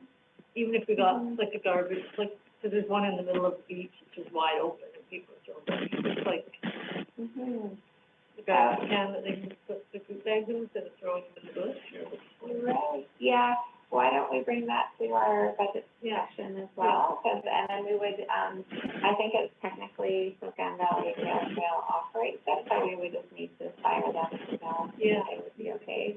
And then it would be a management thing, food collection, yeah, so we're the, flag it for our budget discussion though, and it's, true, because otherwise, they, and they end up on, They're going down there, coming up, and then where Yeah. to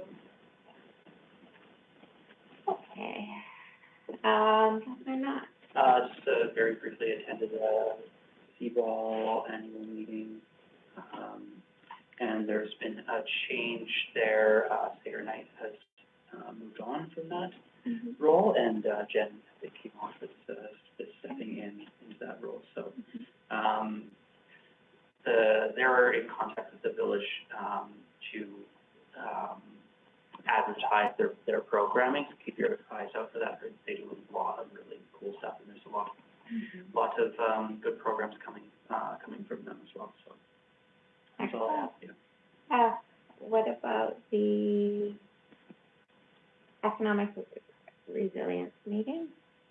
Oh, do yes, you want to of course. report out? Yes, Yeah. of course. Yeah. I attended the economic resiliency meeting at the CIPCO Appledale hall there, and it was a meeting to discuss the wildfires, basically what worked well, what didn't work, and what's next in terms of economic resiliency for the valley. And there was a really, I would say, very good group, very well represented from, I think, a bunch of different stakeholders in the community.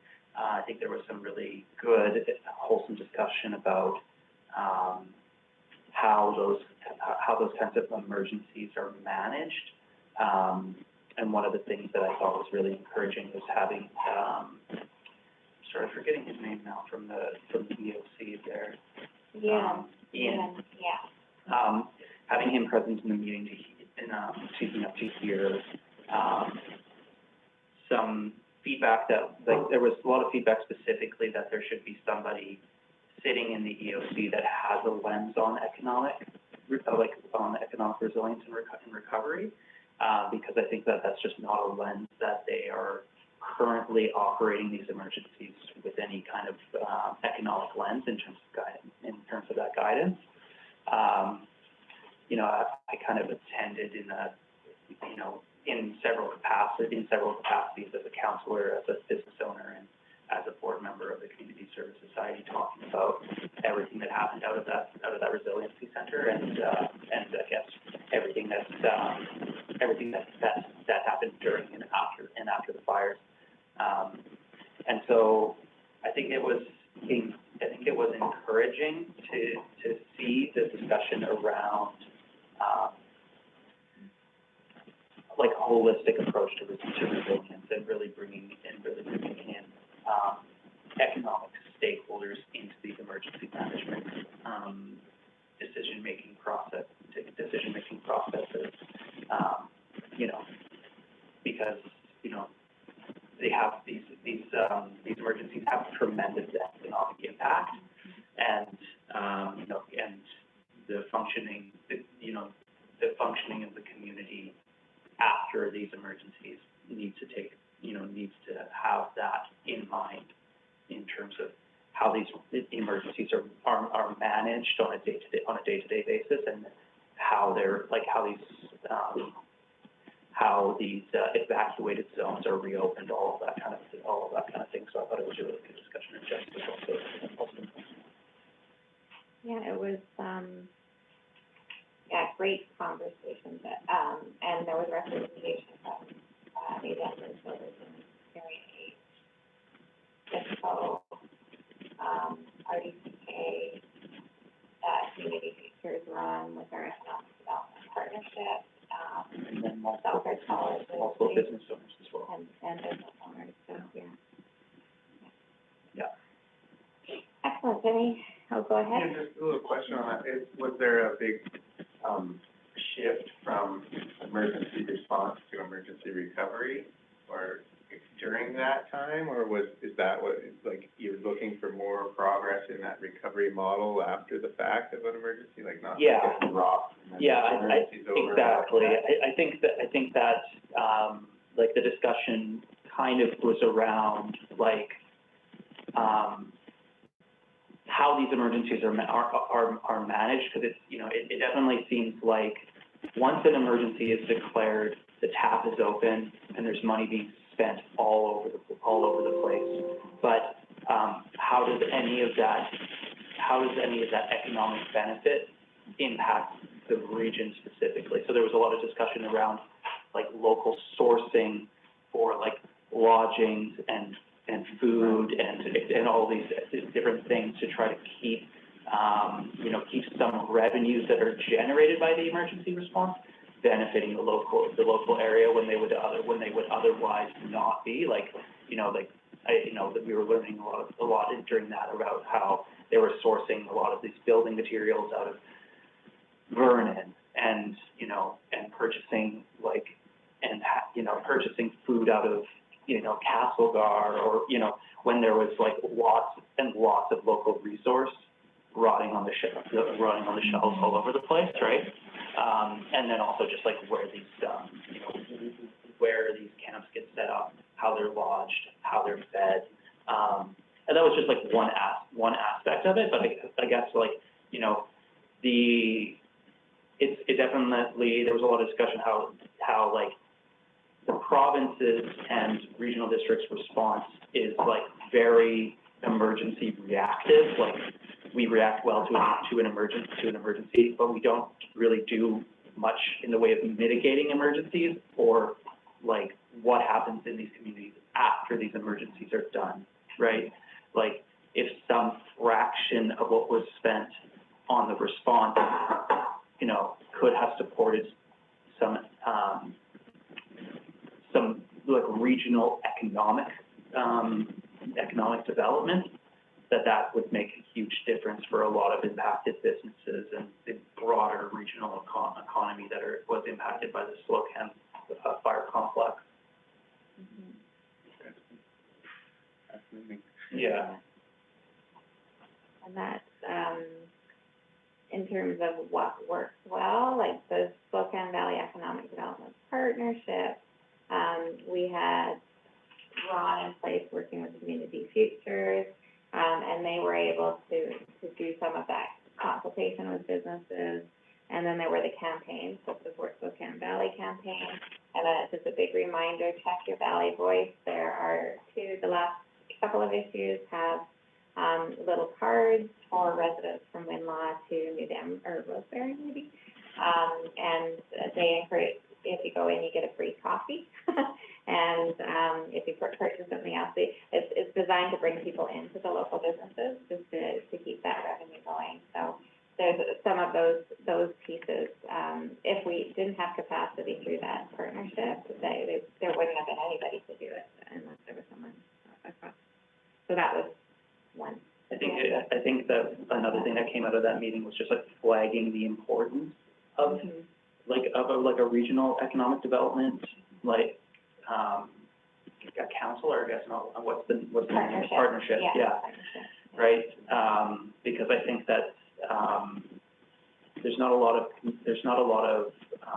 cohesion North Valley to South Valley, to South Valley, and this is one of those partnerships that really kind of does try to integrate that, yeah.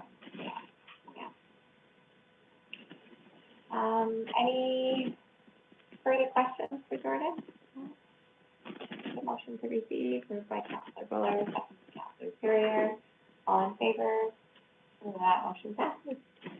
And October 11th, there was a Slocan Valley Economic Development Partnership. I think I reported out at last meeting that the regional district was going to apply for a capacity building grant to keep that moving forward. It turns out, like, as they were going to submit, the population is too big in the regional district. So Silverton quickly swooped in, and they're submitting on behalf of the partnership a capacity building grant and that's what we did, I think, 2 years or last year or 2 years ago. So yeah, and then Ron did report out on the initiatives that he's been working on, including those voucher programs, yeah, and then I think his contract is almost over, like the funding, or it might be over now, but the funding from the last grant, is almost over, so cross that we can keep things moving along. Slocan Valley Housing, not finished. Thank you to the Halloween hoot, to staff and volunteers. That was a lot of fun. And then just a reminder, what we'll promote, we need people to do fireworks and sit on that committee. So it would be great if I think there was a lot of momentum coming out of there, and people want to see it continue. So yeah, I think we need to try to find 10 people to do the training for the fireworks. So if anyone knows of anyone, send them to the village office. Had a brief meeting with Angie. She was coming through with Columbia Basin Trust, so we just provided her an update on our projects, including the mill site consultation. And once we get the RFPs in and sort of solidified budget, we'll be making an ask to them to support and augment the budget. We do have budget in our budget, but we're looking to them for some support as well. Angie, as well, will be moving into another position, so we'll have a new community liaison for our area. We don't know who that is yet, unless you know. No, we don't know. Yeah.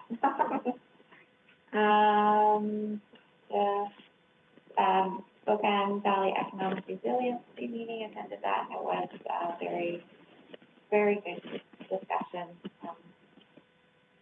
Yeah, it was a wonderful discussion. I won't report, because you already did.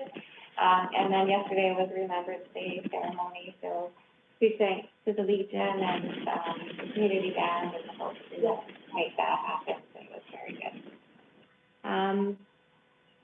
And that's it. RDCK grants, you probably saw in the package. Quick question. I know we're getting so late though. Are you litmus tests? I feel like I'm not reporting out enough from the regional district, but our meetings are very long. So, yeah, if you're feeling like you want to know more, or if you want me to send out the agenda, it's all online, but I could send it directly to your inbox if that helps, if that's helpful. Let me know, because I tend to just highlight the pieces that are specific to Slocan. And if it's not, then I'm not reporting out on it, so. Yeah, I would probably read through it if it went to my email. Okay, Yeah. yeah, okay, I will do that then. Okay, that sounded good. Okay. Yeah, because it's good, there's so much that goes on, I don't wanna inundate you, but at the same time, I've been feeling like it's been light, but it's usually because we're at 9:23. Okay, that's it, motion for receipt.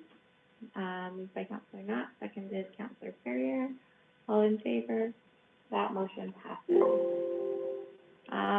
Public participation. Hello, you very patient public. What's going on? Out of town, apparently. Yeah, yes. A long time.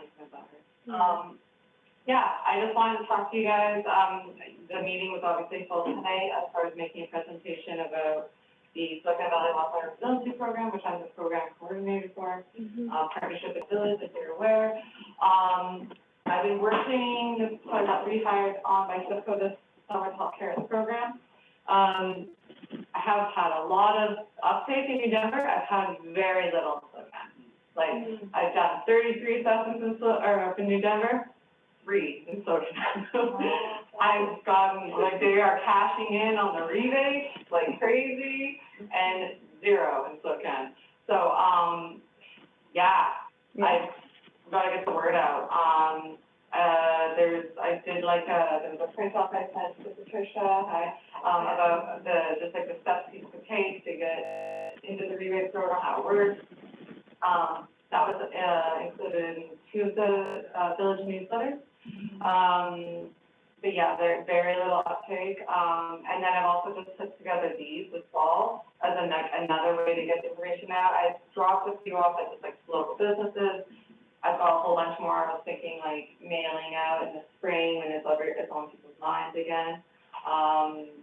Yeah, just, and especially after this last wildfire season, it'd be really good to get more uptake. I know it's like a different demographic in, Slocan a bit, so like I know New Denver's more of like it's turning more into a cottage community, so people aren't there full year round and they're generally have more money and that's like their second or third home now.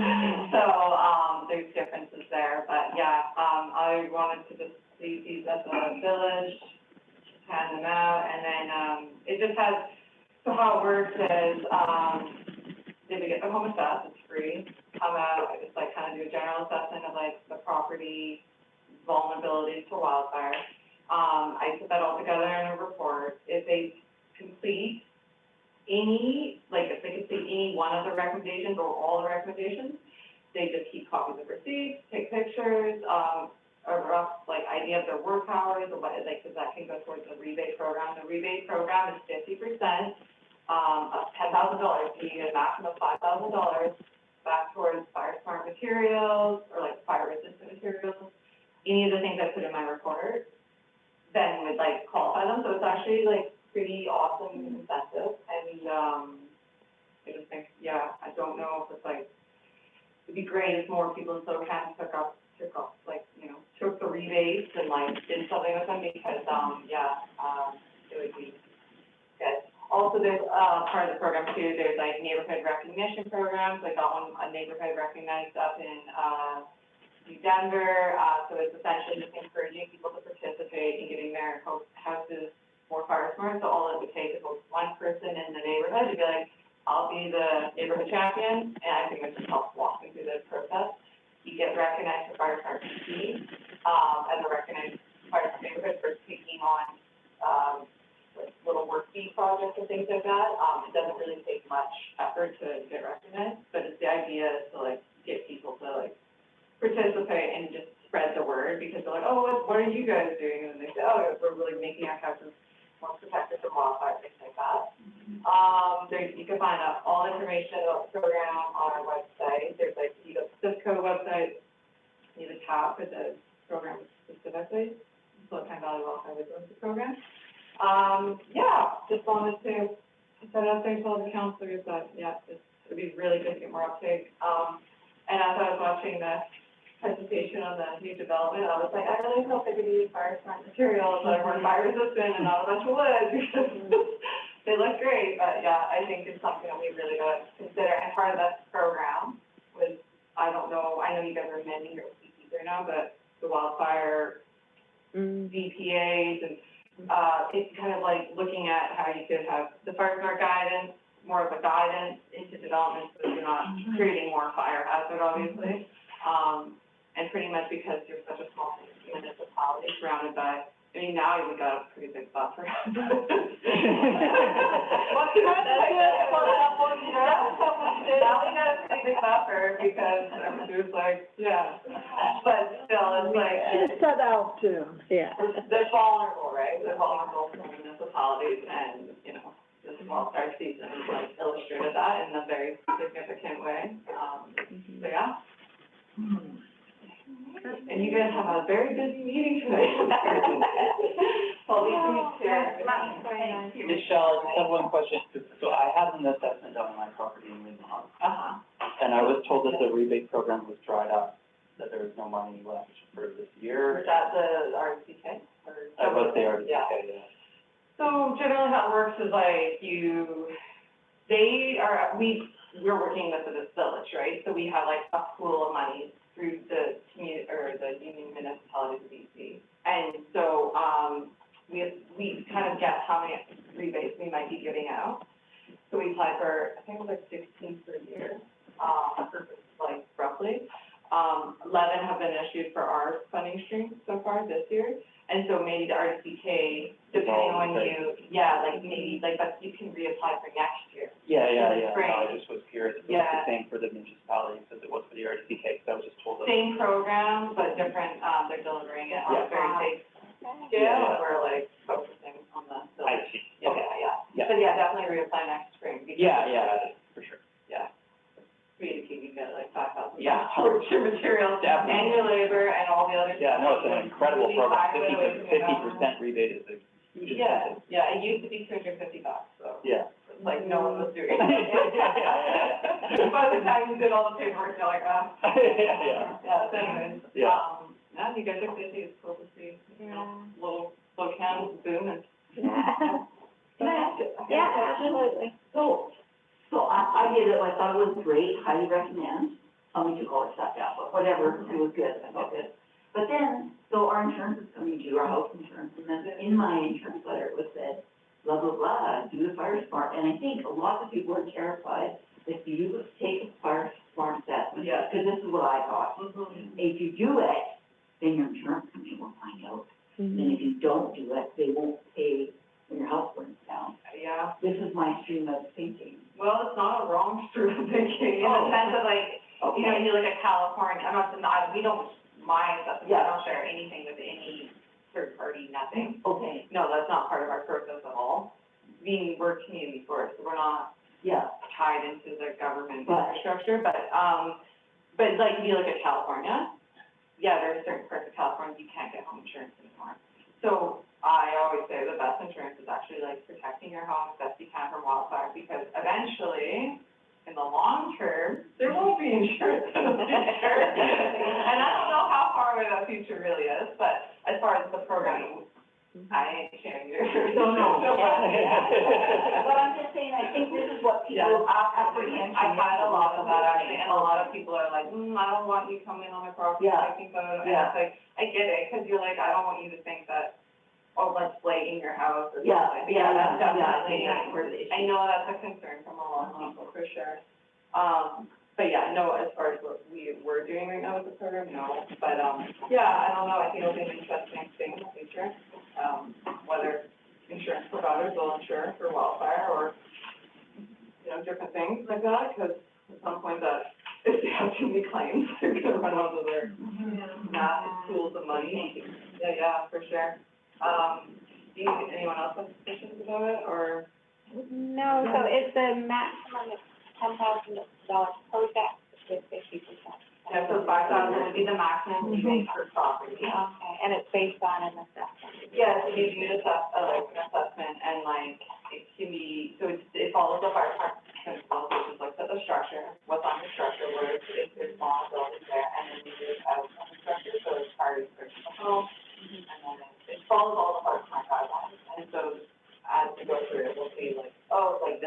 vulnerability here. If you were to mitigate it, what I've like recommended to do, and follow through with that, like cost of materials, cost of hiring somebody, and also your own time and labor to like do the mitigation, all applies. And then once you want to submit for a rebate, it's like pretty simple, you just contact us and with photos, receipts, that sort of thing, and then, yeah. Okay, excellent, well, thank Awesome you. program. Yeah, Yeah. thank you for sitting for our meeting. Yeah. You guys like it, that's a lot going on. Yeah.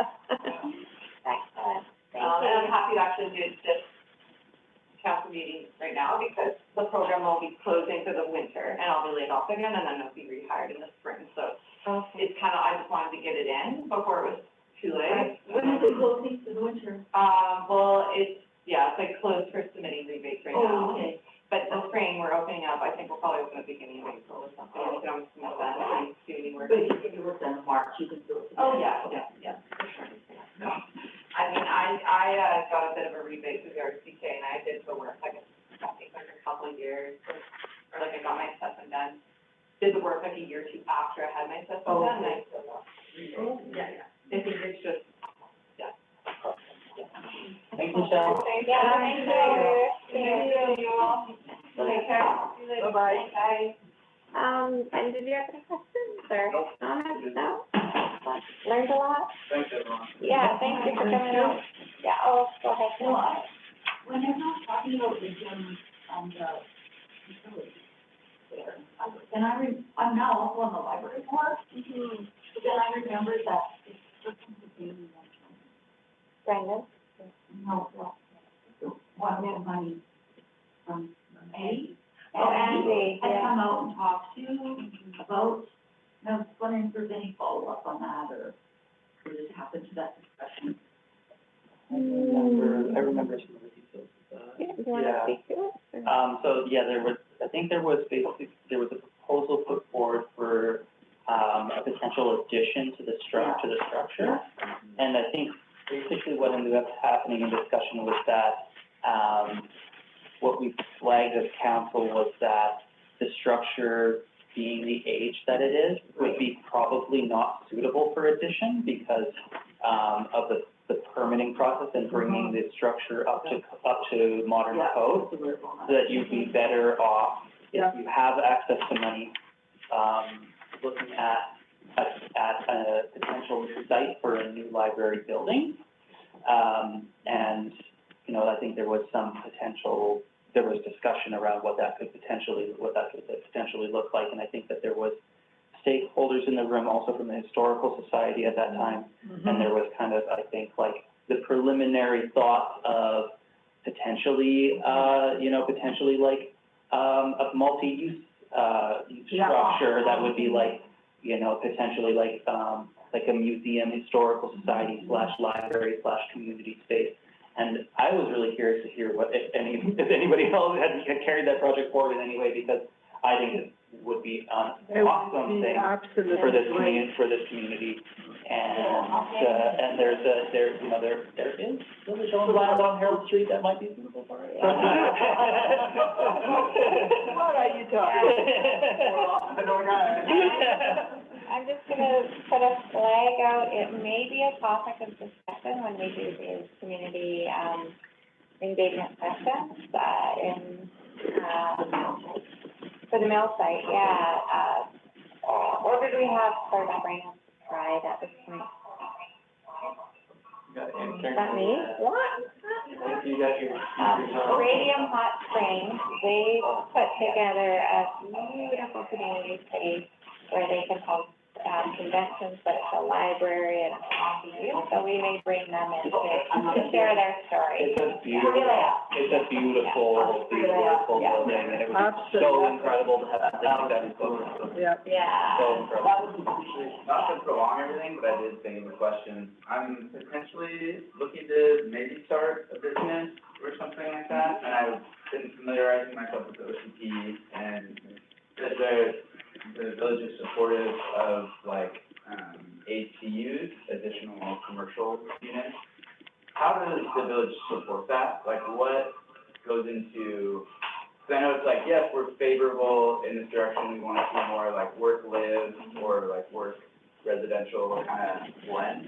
And that's really attractive to me, like, I think I'm in a position where I could, like, potentially start doing that. Mhm. But I'm curious, what does it mean that those support staff, like, how does that look on like a? Yeah, so it would be part of, so we do land use planning, we control land use, and, land use can be very restrictive sometimes in residential areas where they say, okay, you live there and there's no, we can't do any business or whatever. So we, like, in terms of supporting it, it would just mean that it would be an allowable use of a property. Yeah, exactly. So we don't have any program specific to support it, like financially support or whatnot, but, it just seems, we would support somebody, encourage that type of use of a property. Okay, cool, thanks. Yeah. But I would recommend potentially going to community teachers. They have support for, starting self-employment or starting businesses as well. So if you're considering it, it's worth, reaching out to them. Community teachers. Yeah, community teachers, or the work center, yeah. And also through the Columbia Basin Trust, the Basin Business Advisors Program, there's there's a lot of resources available there. What's it called? Through the Columbia Basin Trust, the Basin Business Advisory Program, they also there's also, loans, and funding programs available through the Columbia Basin Trust for new and developing businesses up to $500,000. And so they're a really, really great resource. And, just like for ground up, getting a business off the ground and continuing to run a business, they're an awesome resource. All right. Yeah. Well, thank you. Right. I think that's it. Motion to adjourn. Moved by Councilor